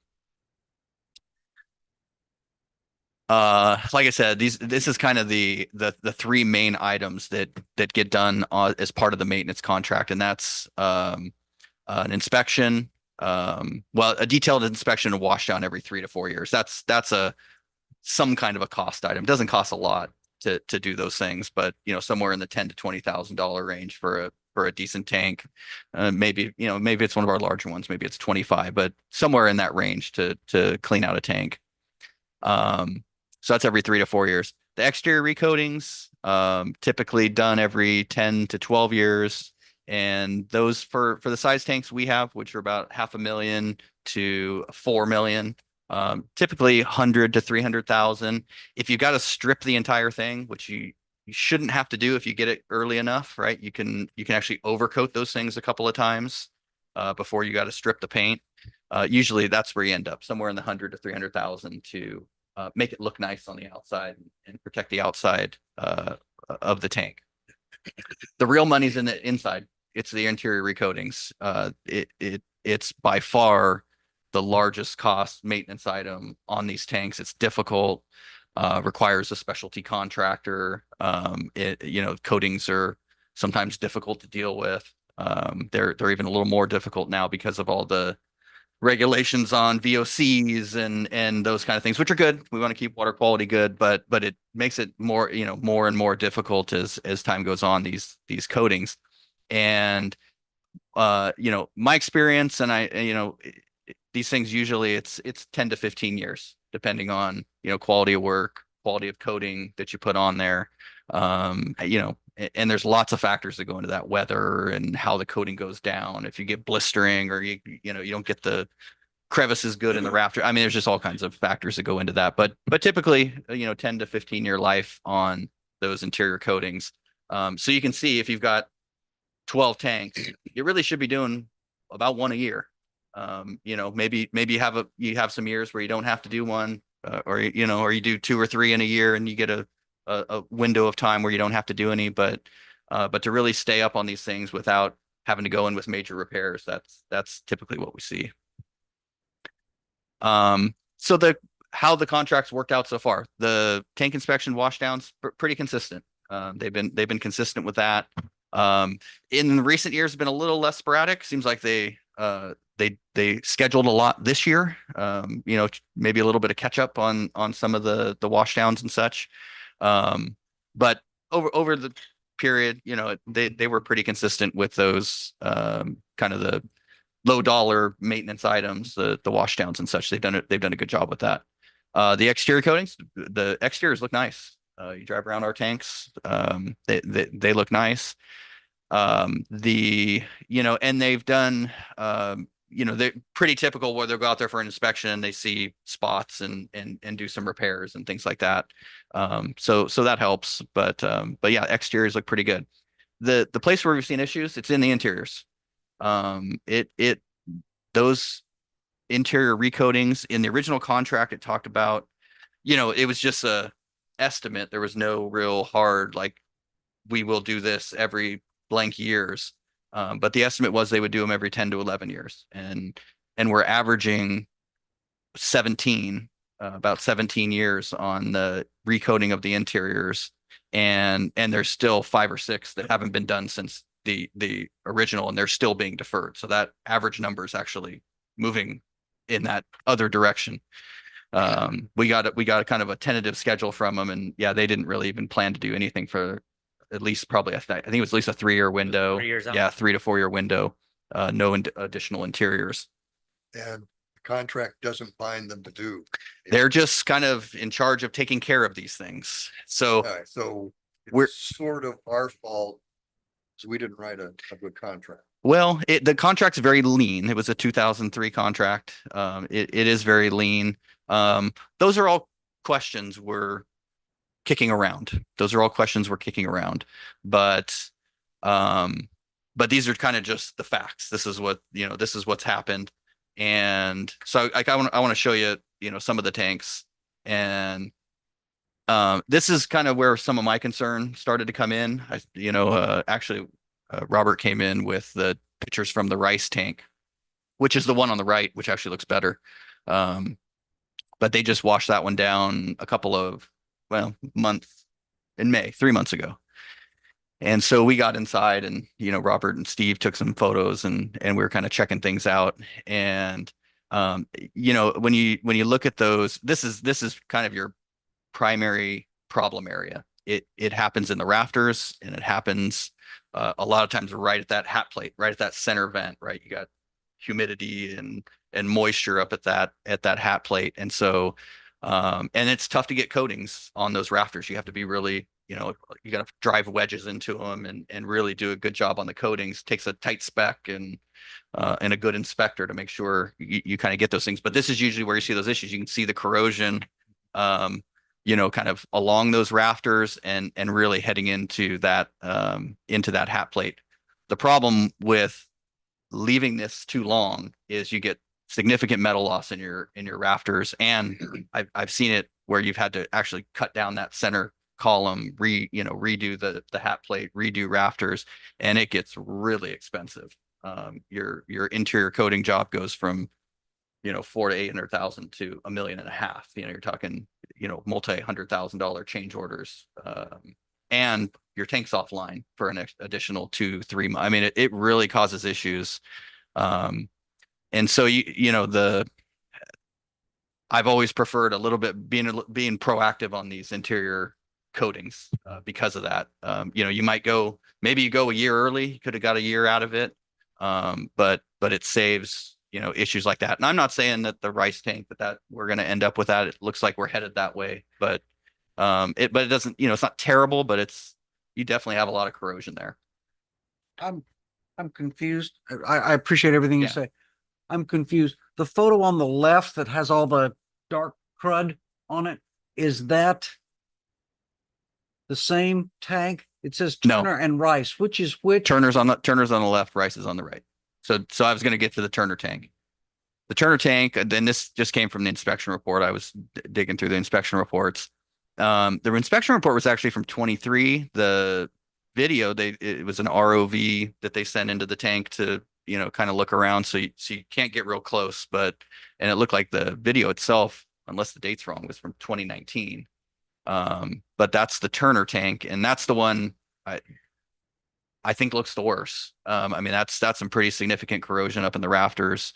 I have very limited, it's kind of limited photos, so I don't know, looking all around the tank if it all looks like that, but that was the photo that was in the inspection log. And the inspection log just kind of said, we're going to keep an eye on it. And to me, that looks like more than keep an eye on. And so these were some of the things that started to come up, like, man, I think, again, there stuff within the contract that has gone well. The projects have gone well, all these different things, the general maintenance, the inspection, those kind of things. But this is a concern because these are the high dollar things that, would be advantageous to defer, to not spend on your tanks. But I think in the long run, sometimes end up costing you dearly when you go to take care of them. So a couple other ones, again, not great photos. And again, some of them you just have, where we're popping inside a hatch and taking a photo. But again, you can kind of see near the tops of those rafters on the one on the right, that's some decent corrosion happening with the interface with the rafters and the roof, and some more issues there. This is all Rainbow Heights. Some issues there in the rafters where you see some pretty good corrosion there going in. Even you start to see some of that wavy on the rafters. That means you're losing your metal, right? You're losing your I-beam there. So some issues there. And these are all the tanks that haven't been recoated yet. So to be fair, there are some that look good. The ones that the other 6 that have been recoated, they look pretty good. This is the Morrow tank. Again, didn't have a great picture from the side, but you can see there's pretty good corrosion happening between that interface and also those those ties. Those are like seismic ties. That's another kind of typical place where these things go bad. And again, it's just cost, but to go in and Basically, it's anywhere where you got metal on metal or where you have to poke a hole in metal, right? That's I mean, right. That's right. And the thing with the tanks too, a lot of times the shell and the floor will look pretty good. Especially you can put cathodic protection on these things and it'll protect that shell and floor, but you can't protect the roof. It doesn't have a interface with water. And so again, it's all your expensive parts. It's your support system, right? That's going away. So you sandblast this rust off? yeah, you remove the entire coating. That's what they'll go in. They sandblast everything, strip it clean. And that's why it's expensive. You have to strip and dispose of all the coating. It's shot glass, and Bob, we went to that. We went. Right, and it was cloudy inside. Yeah, they were blasting away in there, right? Yeah. Right. And the rafters didn't look good to me. It looked like they had reconstructing a whole section of new rafters. which is what you like to avoid. And you have to, again, humidity is an issue. So a lot of times you got to put a dehumidifier in there while the steel's exposed. And it's it's really expensive to do these interiors. It's a tough job. So, I mean, really what we're bringing forward is, consideration of us taking this contract over, basically canceling the contract and us taking over the tank maintenance. And I hear your concern. I think our team is actually well prepared to do this. Robert and his guys, and I know Robert has a lot of experience with this, both from here and other places, but taking over the tank washouts and inspections, we do have the ROV now. And so that actually provides a really convenient way to get in. It doesn't take much. You pop a hatch and put that thing down. And I think Carrie got a little preview of that. So the inspections themselves aren't the tank washouts. They do take a little bit more time, but again, you're talking about each tank every 3 to 4 years, or a couple of tanks a year. The other thing, if these guys get busy doing pipeline replacements and things like that, it's pretty easy you can hire a dive inspection group, and they'll actually, you don't have to take the tank out of service. The diver will go in, he'll do the full inspection. They actually take a vacuum in there. They get all the sediment out. Again, it's in that cost range we were talking about, $10,000 to $20,000 for a tank, but it's another way that you can do it without impacting staff. But Robert's offered, he said, I think they can take it on and do a good job at it. I believe him. And then as far as the rehab goes, so when we go to do the exteriors and interior recoatings based on results of those inspections, and those would be programmed out in the CIP. Actually, I think they were programmed out in the CIP kind of in draft form, but we kind of knew the ones that are, every year you probably shuffle as those inspection reports come in, which one kind of becomes more high priority.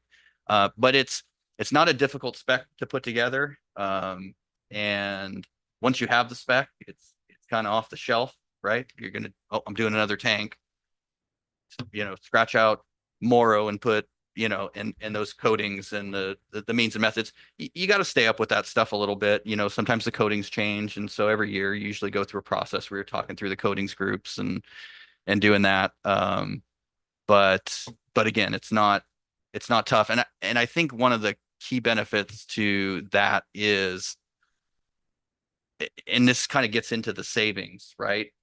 The savings is kind of secondary. I mean, I ran the numbers out and said, well, it looks like by us doing this, we'll, over a life cycle, so that's a long period, you save $4 million. I mean, it's a long cycle, right? It's a 15-year cycle. So I think the bigger thing is it's a more active program. It's a more active program to make sure we're not getting to ourselves into a situation where our facilities are deteriorating. And I don't know, my opinion is I think we care about our facilities more than anybody else does. It's not profit driven. It's just about, maximizing life cycles. And so once we kind of have that spec written, and we're only paying for work that we want to do, right? We're investing all that money into work we want to do. Because, where I'm getting at with the first benefit number, that 3.2 million over the next 4 years, we're going to pay that. If we don't cancel the contract, we're going to pay that $3.2 million. And we're not doing any interior recoatings. It's, it's not on the schedule right now to do those interior coatings. Now we can go press them and we can do those things and all that. But I think the fact is we would, and again, we're working through some of those questions. But we would rather hold that 3.2 million for us and go ahead and just invest it into our infrastructure and do the things we know need to be done. And I think we're capable of doing it. And so it does require a little bit more investment too. Our inspector, getting him some training. You can get outside help too. I know 2-3 good consulting firms that, you get some NACE certified inspectors out here if we want to, train Ryan up over a couple of years. But once you kind of get the hang of it, the testing and things that need to be done, it's not rocket science. These are all things you can see and touch and feel. They're not the hardest assets to actually maintain because of that. They're really right in front of you. You can go and see them and see what the issues are and address the issues as they come up. So anyway, so that's where staff was coming from. We would prefer to take this on. It saves us some capital, put some capital into put some money into our capital program rather than just a blanket payment. To be honest, it's convenient. Somebody else is just doing it, but we feel like, there are years where we're paying $800,000 and we're not getting that kind of value out of it. So Clarifying question, Yeah. when it comes time to rehab the interior, that's an add-on cost to this contract. That's not included in the annual subscription. it's supposed to be included. That's what and I think that's the concept of the contract, right? You just pay this flat rate, and then as things need to get done, they just get done. And that's part of your contract value. So it is, yeah. Okay, so then the my- rehabilitation is part of the contract. They Okay, don't so, send us yeah. an extra bill unless it's outside. Something, Yeah, yeah. unless it's outside. But if So- they let it go to failure and the rafters need to be replaced, they have let it go to failure and that's now on Correct. them. They And- would pay for it. Correct. Yeah, but even the maintenance. So my question would be, why aren't we holding this contractor liable, and to the extent with which, if they're doing the inspections and or the rehabilitations way outside of norms, what kind of culpability do they have or Yeah, what kind of well, reason do we have to have them do what they're contractually supposed to do? Yeah, and that's a good question. And again, I think we're exploring these things. The contract is pretty lean on language. It's very lean on language. And so I'll just say we're looking at those things. And I mean, I think, contractor likely come back with arguing, oh no, we're okay. Yeah, we're gonna rehab all those things. It's fine. We can go another year. We can go another 2 years. And you can, I mean, I'm not saying you don't get different opinions on those things.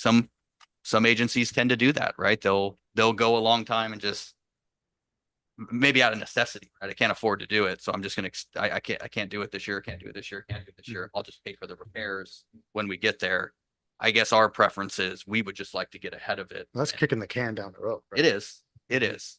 I wanted to poke on your estimates a little. Okay. Have you obtained any kind of real quotes for the interior refurbishment from outside firms to establish that you're really going to have this $3 million savings? Yeah. And they are estimates. I'll tell you that. Right. And we're looking over a 15-year period. So I'm talking, we escalated ours by 5%. They're escalating theirs by 5%. But I mean, How that actually happens. But yes, those numbers, the number ranges and the estimates that we put into the CIP, they were based on bid results. Okay. So yeah, they're based on bid results So the second one is, have you met with the current provider and said, we're going to cancel the contract in September. However, if you agree to every 10 years do each one of these interior refurbs, we'll think of maintaining the contract. Regardless of what the bad language that's now. right. We keep this contract, Right. you need to satisfy us and you're not doing that. Yeah. We have a little time window here. The contract, the contract has a 90-day provision to cancel. And so our intent was to get approval to, because it has a bit of a strange provision where it has 3 board members have to sign to cancel the contract. And it's a new one. But the idea was we want to get that authorization. Obviously, there's always an opportunity over that 3 months if they want to come back with a proposal to maintain the contract. But I think we wanted to get the authorization to get out of the contract so we can start taking care of our tanks. Yeah. At a minimum, it's a shot across the bow that they might come back and want to negotiate or whatever, Potentially. but we can't miss that window of cancellation. Potentially. And we've been asking them for a lot of information. We did sit down with them. It was a little while ago. Been like 6 months. Yeah. It's been a while. So we've been in conversation, but really we want to take kind of a hard look at, hey, how has the contract actually, I mean, the first time I drove tanks, I'm like, wow, this outside looks great. This looks like they've been taking care of the tanks. Again, a little concerned about the interiors, but that is a possibility. I think, yeah. We know that if they choose to, they can perform the interiors correctly. It's just a time. Oh, of course they can. Frame. Of course. Yeah. The ones they've done, that's, the ones they've done, the ones that I've seen, they look okay. So Yeah. my concern is that we're always engineering short and manpower short on things and now we're taking on something else. And it looks like a nice thing to do and Yeah. all that, but we'll be able to handle this if we keep having all the pipe failures and everything tying up our bodies and, oh, we're gonna put this off and we Yeah. end up doing as bad as they did. Yeah. Well, yeah, To add to that, are there Right. any new hires contemplated to pick up this body of work? well, Are we doing it with existing headcount and no intent to? well, no, the intent is we're gonna bring, Amanda's position would, well, the former project manager's position. We did defer that because of the capital workload that we have going on right now. That was part of our budget things. But the idea is at some point, yes, we would fill that position and oversee this type of work. Again, it's not heavy engineering that goes into this because it's really just a spec. And once you have kind of the spec prepared, it goes through. It is, it's going to, these guys are going to spend a few days at each tank during some low demand periods, doing washouts and that. But I think there's probably multiple solutions, even if that became the case. Like if operations said, hey, we can't do our tank washdowns this year, we can hire that out at a very reasonable rate. And again, we're only paying for the work that we want to do. It doesn't take a lot of effort to do that. There's multiple dive firms and things. Yeah. Interior recoatings. Yeah. Because it's so major compared to everything else. Yeah. And really that's, you're putting a bid package out and there's a specialty contractor coming in that's going to do it. The only impact there is inspection. If we want to do inspection in-house or if we want to do it, hire out somebody to come in for inspection, that would really be the primary, overseeing a contract too. You got to make progress payments and things like that. It's not nothing, but it's just another project. Kind of in the noise compared to the hands-on labor. And it's not design intensive, right? It's not design intensive. So you're not taking a lot of engineering staff time to do these things. Again, it's not no time. It takes time to put together a spec. You have to make progress pays and do all those things. It's not no time, but they're not intensive, I would say, on staff. I had a question on inspectors too, and whether we've used them when they do coatings. Do we have an inspector in there to see if the coating? Not our own is adequate? inspector. It is on. So it's all on them. It's Yeah. just trusting that they're doing that. Not that we could do that. but- And Bob, to circle back on your question about on the maintenance of the tanks. So the state mandates that we wash out and inspect the tanks every 3 to 5 years. And we have to prove that to them annually. We have to provide them a list of what we've done every year. These tanks, because they're steel tanks, there's basically a hatch at ground level on each one of the tanks. You take the bolts off and you can make entry in that tank and wash it down pretty easily. Staff time for a day, 3 guys would probably spend a day or less on one tank. And at the frequency that we'd be doing it, you're only talking about 3 tanks a year. So it's not going to be a big pull for our staff to have to get involved in it. Where I used to work, some of the tanks, we actually had to go up on top and make entries from the top, which changes the complete dynamic of doing that work. So this is all ground level entry. We already have the equipment. It's just basically hoses. You take the tank offline. The benefit for us is we really get to choose when we want to take that tank offline operation. So generally it's during the winter times. With them, there was multiple meetings to deconflict where they wanted to give their schedule, which works out for them, i.e. taking 3 tanks out of service in August. And we're like, no, that's not going to happen. So, because we would run people out of water, we can't serve them any other way. So interior, just the rewashes. You drain the tank, it takes you a day to drain the tank down to that bottom 1 foot level. Dump inside, clean it up. Yep. And you're done in a couple of days. Yeah, disinfect it. Right, we run a bacteriological test on it after we disinfect it, put it back in service if the test passed. Now, every year we can go in with an ROV that we have and drive that sucker around and just do a quick visual inspection and make sure there's no monkey business going on. But that's not a washout. That's another way of doing it. Is that with the water in the tank, or you have to? No, we fill it all the way to the top, and that way we can float that ROV all the way to the top and see the rafters. You can see the rafters really good because you're at the top now instead of looking at them from the ground trying to look up. So It's like the oil derrick ROVs.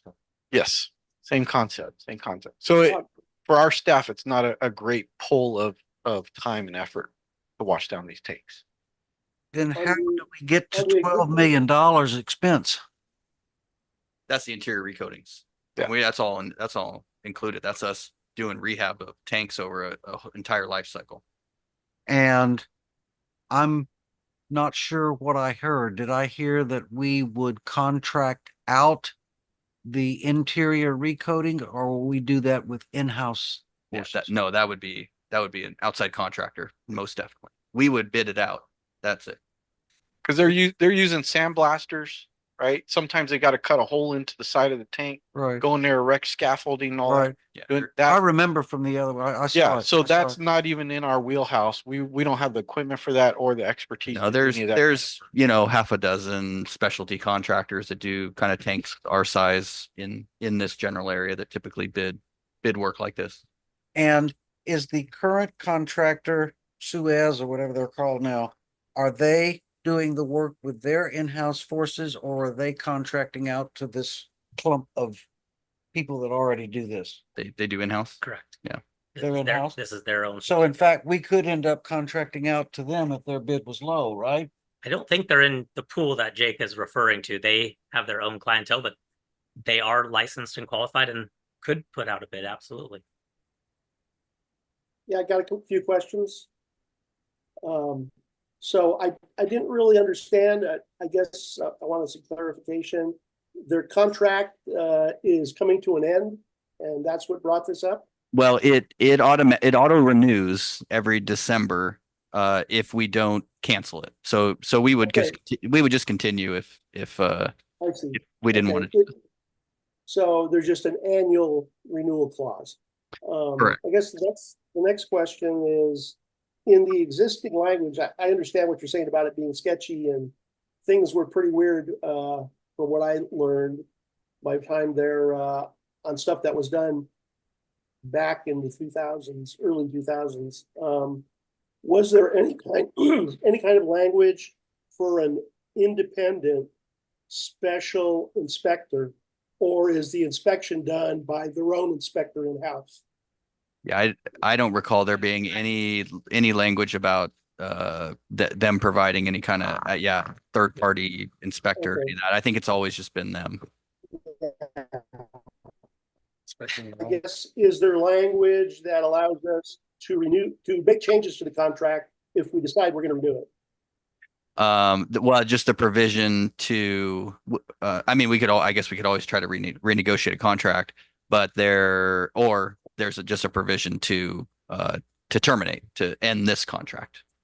Yeah, and then whatever you would discuss as a renewal, if you Yeah. discuss anything, is a new game. Right. And 2024 language. Correct. Got it. Okay, thank you. Did we look at Yeah, man. going, if we, instead of giving them a notice to terminate the contract, is there some other mechanism that we could employ to get them to the table to increase the amount of work they're doing for us at relatively the same price? Given our I'm detecting a level of dissatisfaction about the maintenance of the tanks. We seem to be happy with the inspections and the wash downs, but we seem to be okay with the maintenance of the exterior, but it's the interiors that I think I'm hearing we're not happy with. They don't prosecute enough interior redos. Am I hearing that right? I'd like to see a little more proactive approach on the interiors. Yeah. But a like to see versus a contractual commitment. That's where. I have no contractual commitment by them to do that. Okay. Right. That I know of. That's like I said, we're looking at things, Yeah. but it is pretty vague, I'll say. It's So vague in those. For me, it regards. seems absolutely obvious we need to provide notice of termination. And then renegotiate and or decide to go on our own. And that is actually, you know, to their credit, that was one thing that we talked about before was they were open to, hey, if you wanted to get a more modern contract in place, they would be open to that. So I think that's where the discussions will go. It's just we're kind of at this time period where we've got to cut the cord on this contract is what we're looking at. And we're open to taking it over. But I'm you know, open to negotiations too if we, you know, if they want to go there. I would imagine, you know, renegotiating a contract would have a pretty steep increase, which would, you know, just wipe out that $4 million of projected savings over that 15-year term. Even if it had stronger language in there, I think Yeah. a lot of this is driven by the cost savings, is it not?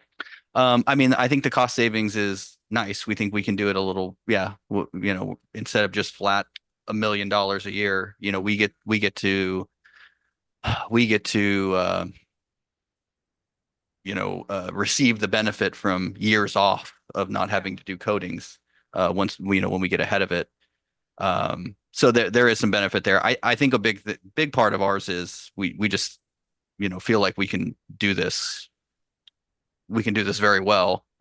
We can kind of control when our tanks are down. We can control, you know, those things, and it looks like we're going to save a few bucks. And I appreciate what Robert said about, well, their schedule is they want to do it in August, and absolutely no way would you ever want somebody, you know, taking one of your reservoirs out and the, you know, heat, you know, how hot it is today. You need all those reservoirs online, and I'm sure that takes a lot of your time just to deal with the contractor, not only to schedule it, but to drain it and to coordinate having that reservoir offline, even in the low demand periods. But I could see how taking it in-house would also help ensure your inspection is complete. Because right now you have no assurance that that's being done. And my understanding is that those coatings are really difficult to get to the thickness that that is the AWWA standard. So having control of that, I think, reduces liability for the district. Yeah. Just like the pipeline or replacing the pipeline that we just talked about on Cook Canyon. I've worked with types of companies like this at districts, and I have also worked, you know, where our staff has done the work with the washouts. Robert worked under me in Oceanside doing that and did a really nice job. I was really impressed when I took a tour of the district recently with you, where you had a ROV and could do your own inspections, and you can really see, do we really need to do the washout every 3 to 5 years? Or if there's no debris in there, why would you drain it and do that, right? So that's a fantastic tool that I think will save the district a lot of money, and those washouts, I think, you know, if you're driving the schedule, it's a much more benefit for the district, certainly. My concern too is also about the impact to Chad's staff and to Robert's staff, taking it in-house. But I know even with somebody else doing the work, you're having to manage the work and work with them, and it does take staff time to do that. So maybe it won't be that much of an impact, but. And there are actually on both sides too. I mean, you can outsource a lot, you know, I know 2 different firms that really specialize in both specifications and inspections. So there are other options if it did become a staff thing, but usually once you've got somebody that kind of becomes the white knight of the program, right? An engineer that goes, oh, it's coating time, right? I know every summer I start that spec because I got to have the tanks off by October, November, you know, when that window hits. It just kind of becomes a rhythm, you know, for staff. But I hear you. And there is alternatives if that becomes the case. Just one more point. I know that the assumption that we had the $4 million savings was one of the things that was in the budget workshops. I know we didn't have this thorough report, but we Yeah, did what- discuss It it, is 4 million over 15 years. right? But it was still So it's part of kind of it. chump change a year, right? Not really. Well, 15 into 4 million. It's 30. several hundred thousand. Yeah, you're but it- right, you're right. But it was in the projections, and I keep going back to, we have a plan, it's in the budget. You know, this was part of that plan, and I fully support, moving forward with this. Yeah, we programmed in the tank recoatings and all that Yes. in the CIP. So it was part of the plan. Yes. Yep. We did assume half a year's worth of payments to them this year, and so that was in the Yes, budget. Yeah. 267,000 a year. I'm wrong. That's not chump change. That's real money. that's 0.5% on your rate. That's 360 That's feet of pipeline. I was gonna say, let's go for Canyon. That's- That's, Exactly. that's a lot. Well, it seems like we should recommend authorizing the termination, but also recommend that you attempt to negotiate a better deal Open- through them. Open to Hard- alternatives. I mean. Yeah, I no, hate to throw away a vendor who's been pretty good. Yeah. But, if you can't reach terms, you can't reach Yeah. terms. And then you have the hammer with the approved termination hanging over their head. that's a good approach. Yes. And Yeah. it would be interesting to see what it comes in as cost wise. Yeah. If Right. I received this letter, I would call the general manager and Exactly. request a meeting. Exactly. So, And the new contract has to have teeth. yes. It'd be nice to have one contract. Yeah. Well, that would have to come back to, it would come back to ENO and the Mhm. board. Yeah. I, No, but I think I can support where you're coming from. I could support that. I was just, and I remain very chary of taking this all in-house. Yeah. Okay, and especially, I'm a little relieved to hear that we would not actually be doing the interior rehab with our own forces, that in fact, we would still be contracting that out, but that also means that then I have suspicions about whether the $4 million savings is real or not, and how we're charging our in-house labor, burdened, unburdened. I mean, there's Yeah. a whole lot of information that I personally, being a numbers knocker, would want to look at before deciding to take this in-house, to be sure that we've covered all of our bases and that we know exactly what this is gonna cost us. But to start with the fundamental assumption that in order to have a decent conversation with the contractor, we need to let them know that we are prepared to walk away from this contract is fine with me. Okay. Fine with me. I would also say that since Robert did the good washouts, maybe that's something we pull out of the contract and they just take them over.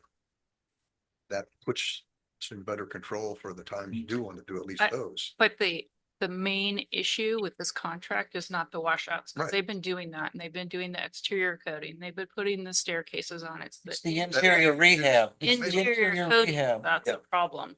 That may allow us to reduce the cost because that's taken away from. If. Yeah, if you maintain take the scope main out, sure, piece of it. sure. That's just a. Yeah. A throw in. What do we know? Is there a standard? Is there an SOP at other water districts as opposed to whether it's in-house and contract out the big stuff versus a soup to nuts deal like this? What do the other districts do? It really varies. Yeah.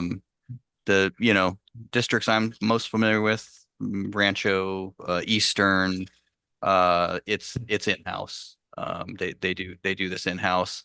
I know there's some, I mean, we're not this group's only client.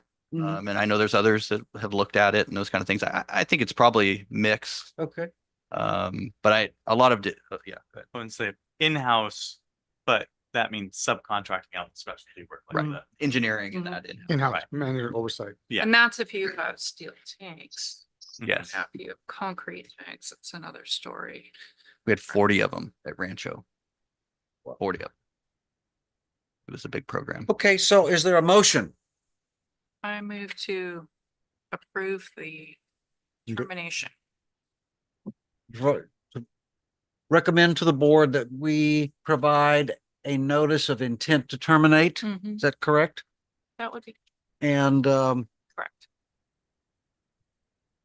I would like to amend that motion to say that we would do that with the staff's intent to attempt to renegotiate a contract that is more to our liking.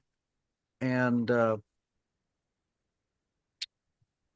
that's what I'm trying to say is let's provide the notice with the idea that we would like to see if we can renegotiate a contract that is more our liking, Well, and as opposed to notice to terminate because we're taking it all in-house and you're out of here. I mean, I could support that with the comparison Yeah. to side by, the other, which is taking it in-house and having operations and capital. Yeah. Provide those Yeah. same services. And I think really the main action here is just, we want to issue this, no, we need to issue this Yeah. notice of termination if we want to have that leverage or If have you that. decided to renegotiate the contract and it was and it was successful, that contract renegotiated would have to come back to the board. Is that right? It definitely would. And if you decided to take it in-house, would that have to come back to the board? Well, we would come back with CIP projects, yes. But up front, would that come back to the board if you decided that you wanted that the district Mhm. staff decided that they wanted to take this whole thing in-house and they would manage their specialty work? Would that as a policy decision come back to the board or not? Not Would we necessarily. get a second look or not? Well, not necessarily. Obviously, yeah, if we had a contract to compare to that, then that would be a decision point. If there's no interest in renegotiating our contract, I can't imagine that would be the case, Me neither. but It The- probably needs to be included in the action. But if we engaged in a negotiation and we did not get to a satisfactory outcome, then we would still be in the same spot. We either have to contract out or we have to bring it in-house. And if you'd like, we could bring that decision point back, but Yeah. yeah, and I think that's fair. I mean, that's what we're talking about now, right? We want to see, what their appetite is for a new contract. I think it's fair that we would, before the end of the year, we would come back to you and let you know exactly how that went. One way or the other. Yeah, if you go back to in-house, the first interior coating is gonna be such a big amount of money. You're gonna have to go to the board for that. Yeah, we already had a couple programmed into the CIP, but yeah, but it would be on the table during budget season and, all of that. I mean, that's it. But we can certainly come back as soon as we know something, whether the contract negotiations are successful or not, and let you know. this option one says, and it's a little different than what we're talking about here. It says approve termination of the tank maintenance contract and addenda with that company and instruct 3 board members to sign the notice of termination. Authorize the district to pay out the remaining balances on the 2018, 2020, 2020 addenda, meaning the security work, right? That's what Yes. security work. And the remaining balance on Palo Mesa for an amount Yes. not to exceed Hi. $786,561. I'm just listening to the E&O committee in the background, but I can turn it down. Carlene, you're, Am I not muted? No. Sorry. What's going on? Carlene was talking. Oh, Yeah, so you're right, but I think I don't think that's really the spirit of what I'm hearing I here. think what we want to do is, there's nothing wrong with option one, but we want to add the phrase, staff will attempt to renegotiate. Yeah. A fair contract for us, and if that can't happen, then option one is written. that's Sure. that's what happens. Yeah. Yeah. Then the contract's up and that's what the actions that have to occur. but we have to take that step of terminate, notice we're just- termination. We're just gonna make option two be option one plus try to get a better I deal. don't know, when it says approved termination of the tank maintenance contract, that sounds like that's a decision that's already been made, that we're gonna terminate our.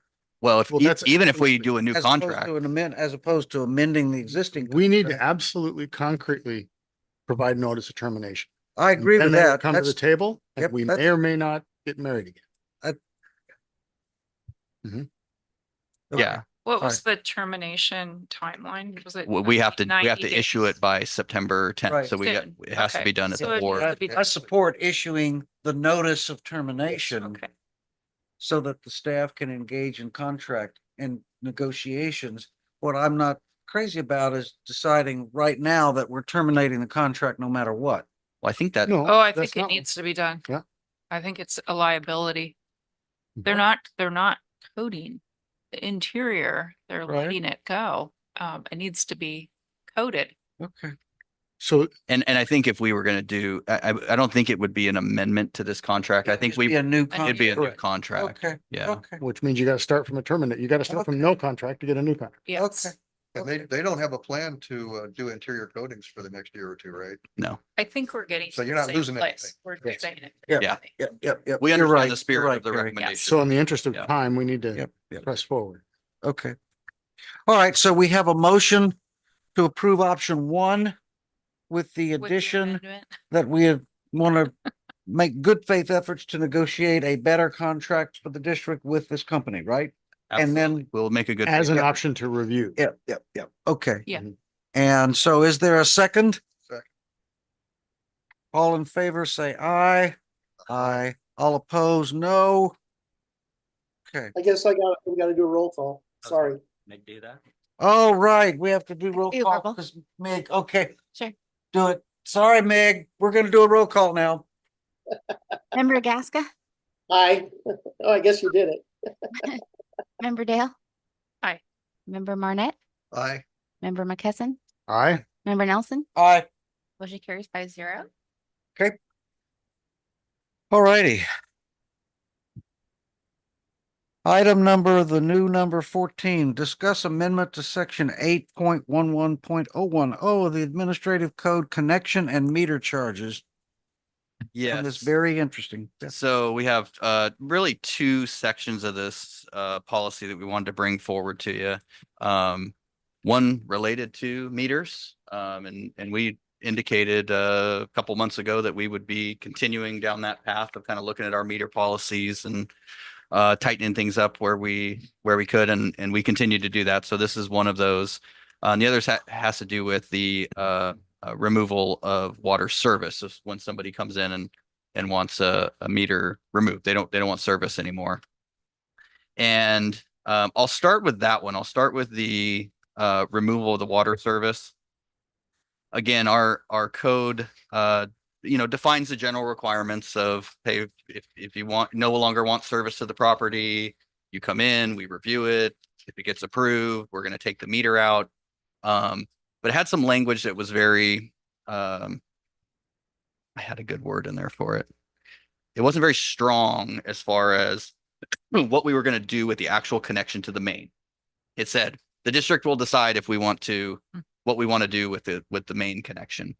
And so really the main point of this is we would like to strengthen that language. Is that almost, I think we put it in here that it just, we're going to remove the lateral from the main. The only case where that usually doesn't occur is if they have some other use for it. If they want to put a water sample station somewhere, and that is 1 in 100 usually, where you have something like that. The problem with leaving those things in, obviously it's a potential leak source. It's a non-revenue generating leak source. So in essence, you're going to leave, and that's a lot of times where we see these leaks, right? They're at those connection points. Nobody's watching. Yeah. Yeah. And so really the best practice is to dig that thing up, remove it, cap it, to basically cork the main and get that cork stop out of there, so that you don't have a potential leak location. Because really what ends up happening then is we repair the leak and everybody else pays for it, right? It's,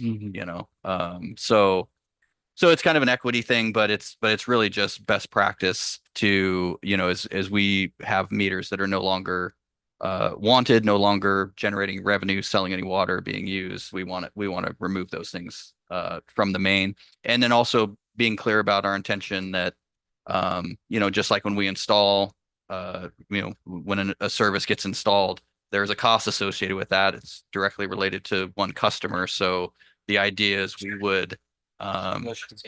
would collect a deposit, and they could do it one of two ways. If staff is available and willing to do it, we'll just put together an estimate for them to do the work. do the work with our staff and, you know, their deposit covers that.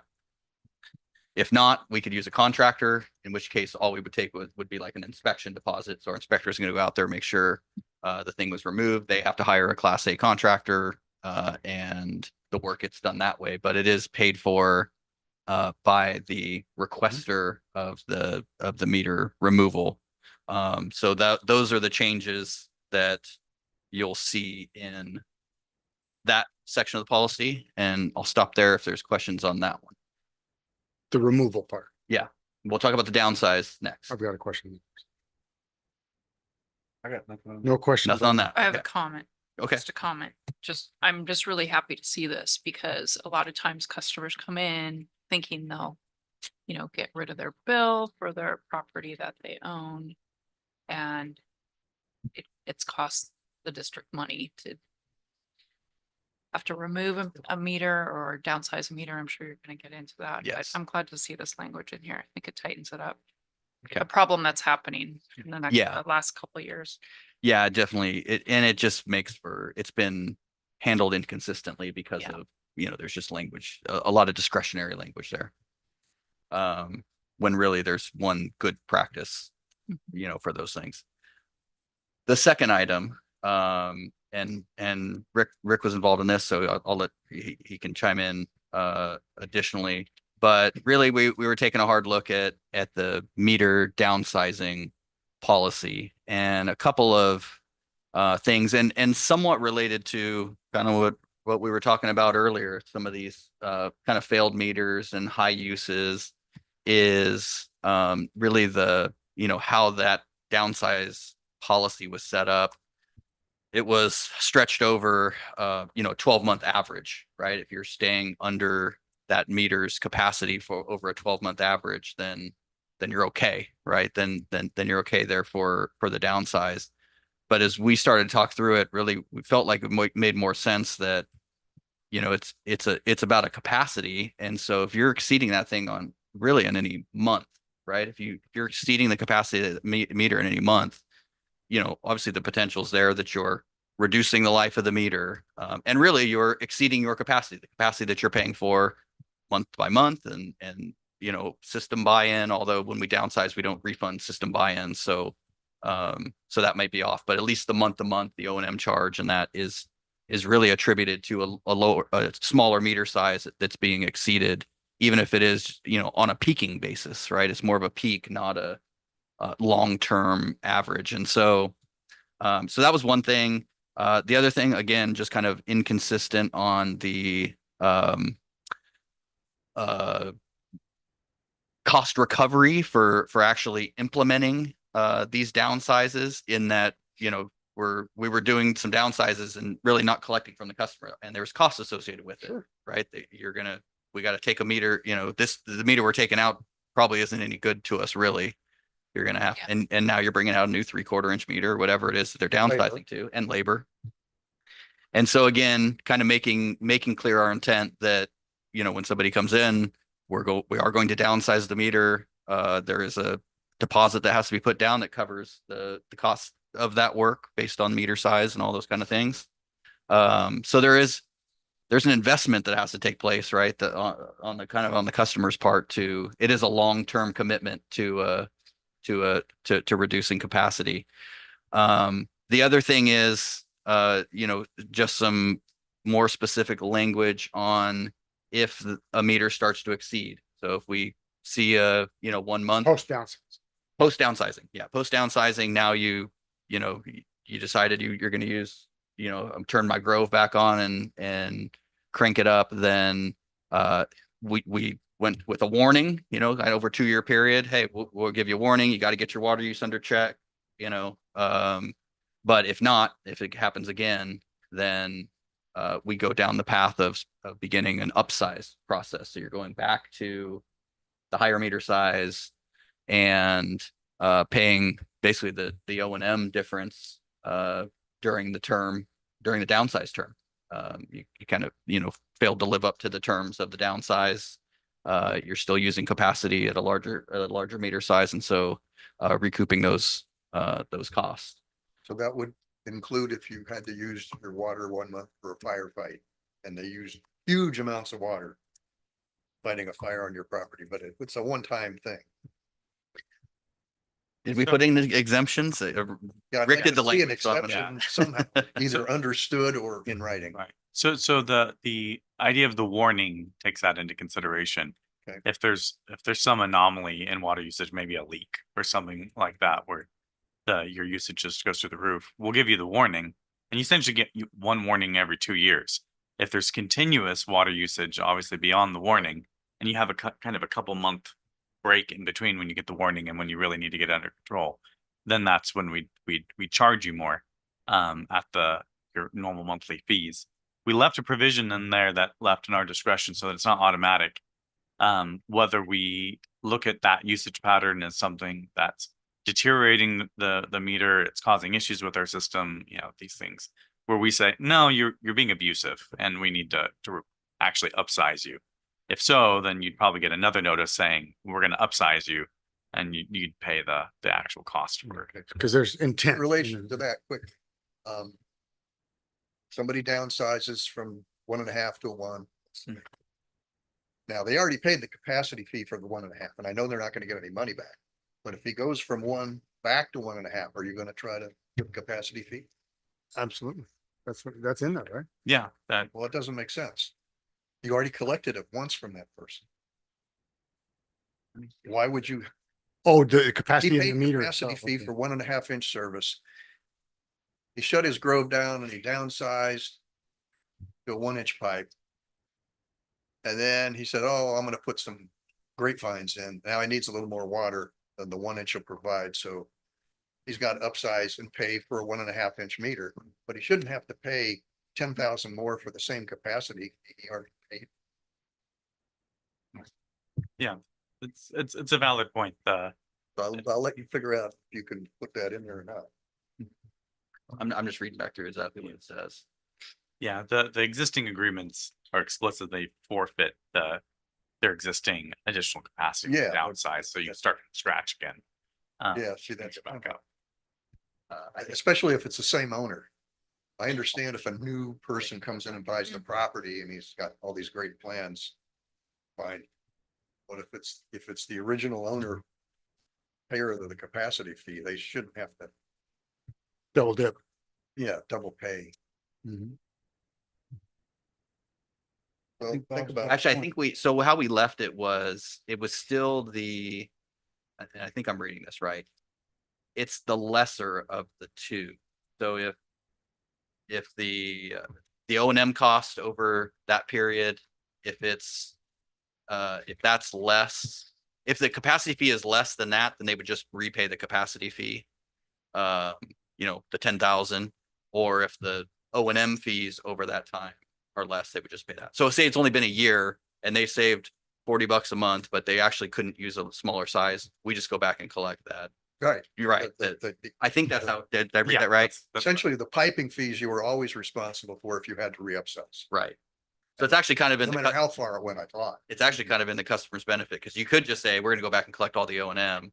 But if the capacity fee is actually less, then we'll just cap it. we'll just do that. Which is not likely, but okay. Not like, Okay. yeah, so it's a good point. To be heretical, with respect to downsizing a meter,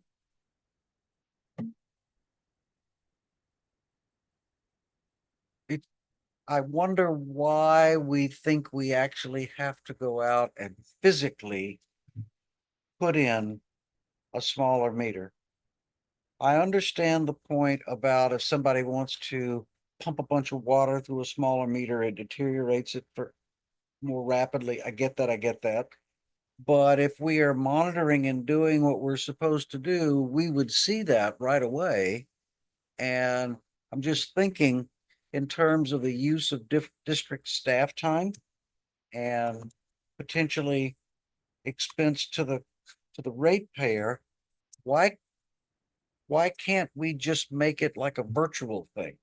Well, and we've done some of those. Yes, we have. I- That's I- why I'm it's been- asking. Yeah, it's been it's been inconsistent how we've done these things. I think there's a couple reasons.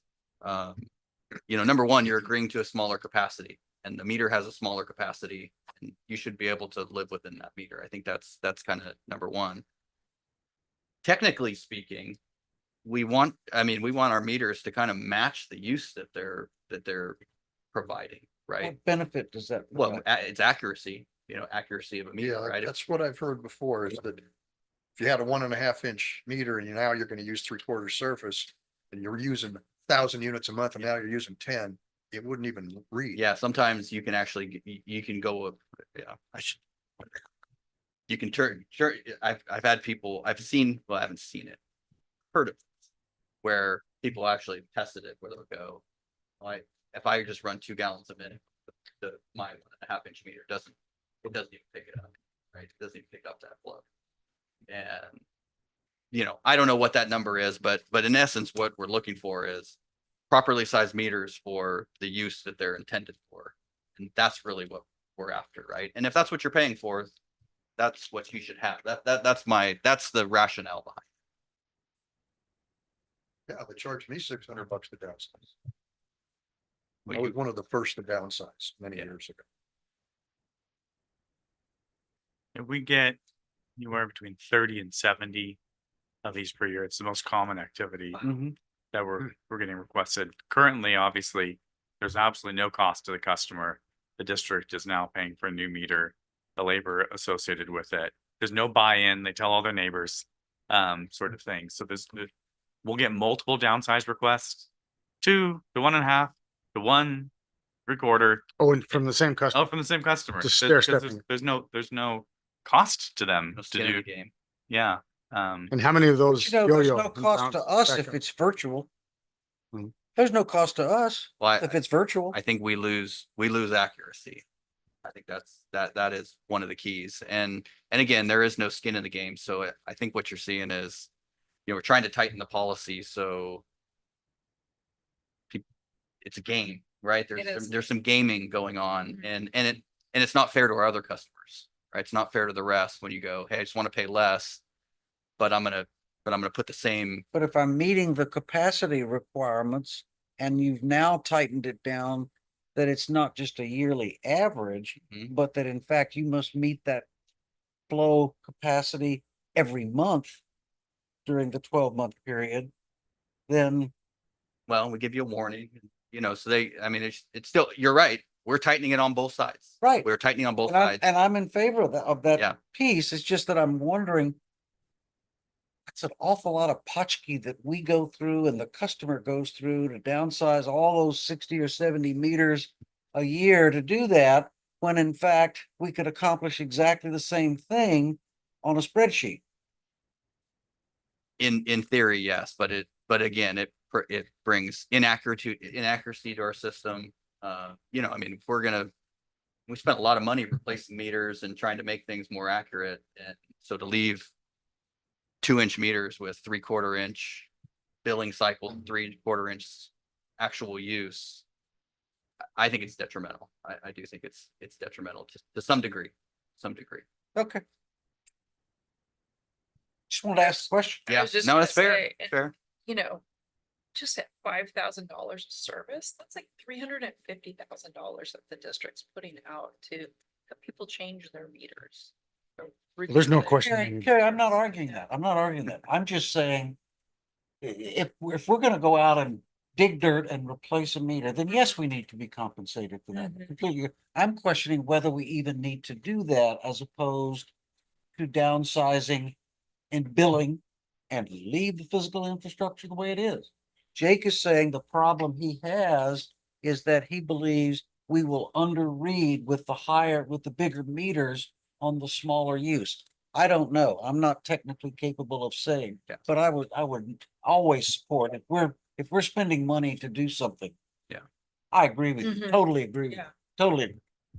Yeah, and I mean, if it kind of forces it into a little bit of a long-term commitment too. Right. It really Makes does, them think twice. because, you know, there is going to be some costs associated with it. But obviously, if I'm going from a 2-inch down to a 1-inch, even if it costs me $1,000 or, you know, whatever that cost is, $1,500, whatever it is. gonna pay itself back pretty quick. So if I've really cut my grove down and my, hey, I'm out on the high water use. But there is some skin in the game there to, yeah, I've made a change and I'm sticking with it. So But you see, I have a particular case in mind that drives my, Mm. you know, your experience drives your view. Where you stand depends on where you sit.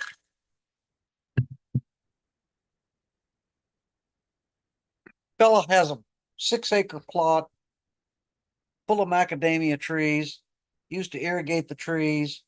Now he doesn't. They grow, they produce, they're tapped out, you know, they're tapped and whatever, and they're doing just fine. And he's leasing the house for an alternative purpose. Mhm. And the people paying the lease on the house are paying the O&M rate for 1.5-inch meter when there is no large scale ag going on at all. It's just household use. And so the idea is, well, we could come here and ask the district to downsize. Mhm. And because of our usage, and the owner says, but the problem is if the downsize happens and the district, or rather, and the owner sells the property and the person buying the property decides that he wants to be in the grove business, then we have to go through the whole. you forfeited your capacity at that point. Yeah, Buy it and so back. the, You gotta buy it back. and so the owner in this case does not want to sacrifice the flexibility that the bigger meter gives him if he were to sell this piece of Make it land. into your sale price on the Yeah, offer yeah, price. And and we've dealt with this I've had customers come in with this same dilemma. And I think the thing is though, you're wanting to retain the value of that capacity, but you don't want to pay for it right now, but we have to maintain that capacity if you're gonna leave that in there. So that, But we would make no change to limit the capacity, would we? We're still gonna move the same amount of water through our system and our main lines and our tanks. Well, back to what he said, the Potentially. potential accuracy. But the loss thing, I hadn't thought of that, Yeah. and that resonates. I hear you. but all that stuff kind of factors in that equity part and, because there is, even though, yeah, you're not changing your capacity, but basically I'm just gonna keep it over here in reserve, right? I want to keep it over here in There's reserve. value in. There's value in that. Yeah, there's value in that. Is there ability to write a provision into this which reflects this situation where you could split the meter up into an irrigation only meter for a grove and then one for a residential? Well, which that's in would- there. If you, splitting, in there? well, splitting meters, like if you put a Oh. multifamily unit, you wanted to split one big, Yeah. multifamilies, it would Yeah, be, we already similar. have that provision. It just Yeah. came up recently, It, actually. it's in there, Yeah, so read it's that, yeah. already covered under, Yeah, if it's the Something. same lot, same owner, they can take. but I mean, you could take a 2-inch and then, I don't know. Doesn't equate to 1 and 1. Right. But Right. take the hydraulic capacity to split it Mhm. maybe into Yeah, they two don't 5/8 pay or again for something. the same capacity. It has that Mhm. provision, so that You'd have to, yeah, but you'd have to go to dual plumbing, right? I mean, well, yeah. yeah, you'd have to go to dual plumbing to make that work, right? where your grove would be under one system and the house under another, yeah. So you'd have to go all the way back to your main line and figure out how far it goes before it starts to truncate and you have to, Right. So what's Yeah. that value to you? got it? It's just another way to Yeah. resolve it. I like that. Yeah. thought. So I That's have a good. question, I read through all the details and in there was a added provision that this is retroactive to all that have been done in the past. And so my question would be is how are those past already done people going to be notified of this change? They would get a letter with a summary and then a copy of the new policy. saying, Okay. I just "Yeah, want to make sure these are we're the new notifying, standards Going forward, yeah. we're notifying those that. Yeah, already- because, Okay, one of the difficulties of this would be, we actually have multiple different standards depending on what era of right. downsizing we're talking about. And so it would be nearly impossible to try and administer holistically unless everybody was at the same standard. You're not gonna retro fees. No fees, no. it's Okay. just, That's my question Yeah, too. no, yeah, It's your bill. yeah. The big thing is you can't exceed in any one month. You'll get a warning. You get, Mhm. one warning every 2 years, that kind of thing. Yeah. So if I'm understanding you correctly, if I did it 5 years ago 8 years ago, I was virtual, not physical. Are you Well, gonna come back admit it. and do a physical on me? Or are you gonna notify me that you were virtual and now we're gonna come back and change your meter I out? think probably we would do those as we came upon them. Okay. Yeah, I don't think we're gonna try to, Find them? I don't think we're gonna put a what's up program and go, go You're out. not gonna, I don't think so. you're not gonna ask him to find them, right? Yeah. 'Cause I think he the big- could, He could. I think the big thing is we want to correct it going forward. We want Yeah, a little yeah. different program and And that would apply to anyone that hadn't downsized their meter too. Like if they were overusing their well, that's capacity. a in their meter, conversation that's correct? coming later. That's stage 3 of the Okay. meter. That's when he is gonna be finding. people, Yeah, right? I that's- mean, I don't know why that's any different than somebody that's downsized. It's. just There is some property unique size. things in there though Okay, that we're working through. Do some things that are trick, okay? I downsized from a 1.5 to a 1, and I paid $600 for that.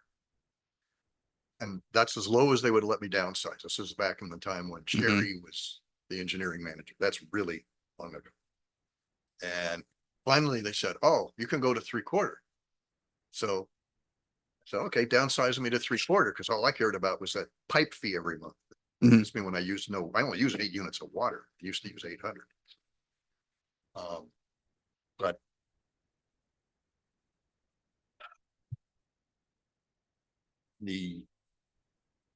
this happens when you're old.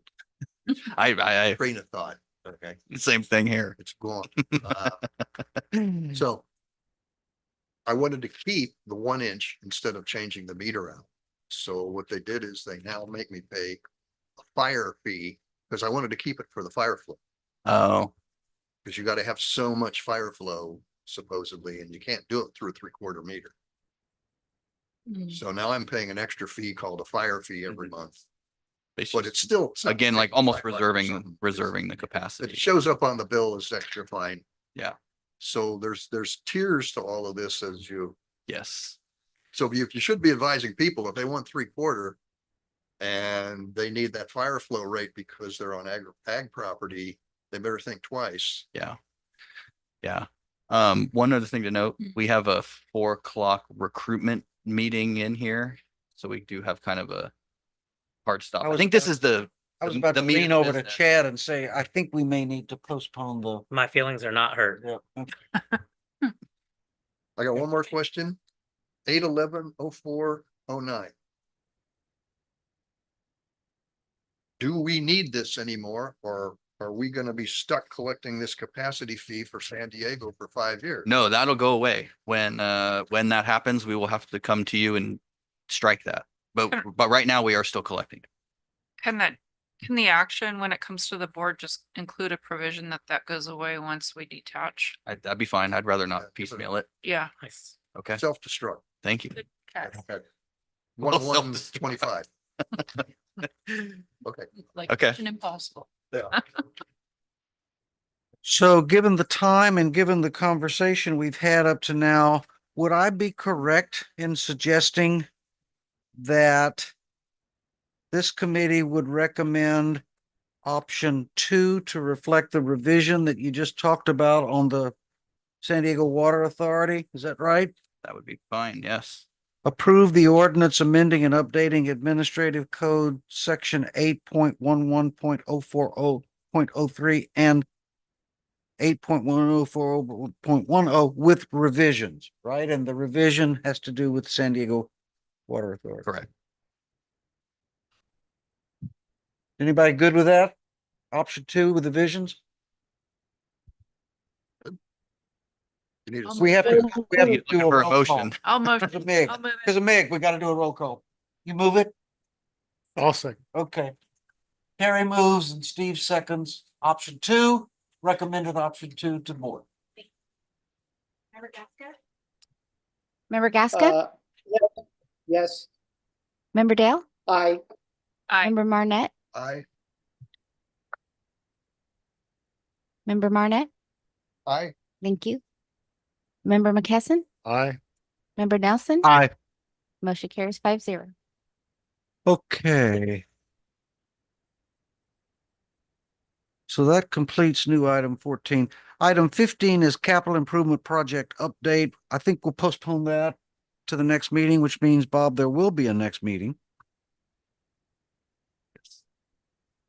Item 16 as needed. Is there anything? Nothing issued in July. I don't see any yellow. Correct. No new engagements under as needed. List of items for the next meeting. Well, obviously the CIP update, right? Mhm. And the next meeting will be in early September. There. So we might, that would probably be premature to hear about the state of negotiations with Suez, We probably would have just sent them the, the Letter. notice. Yeah. Okay, all right.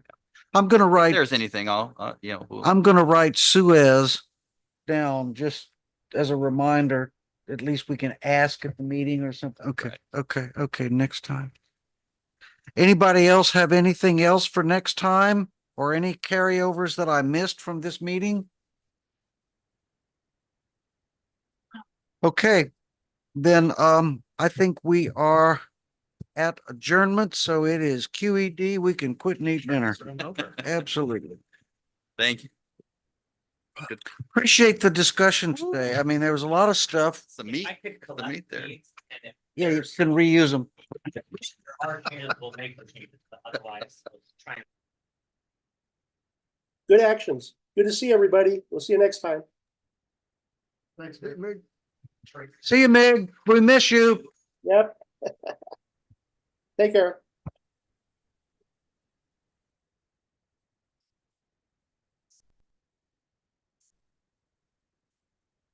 Is this the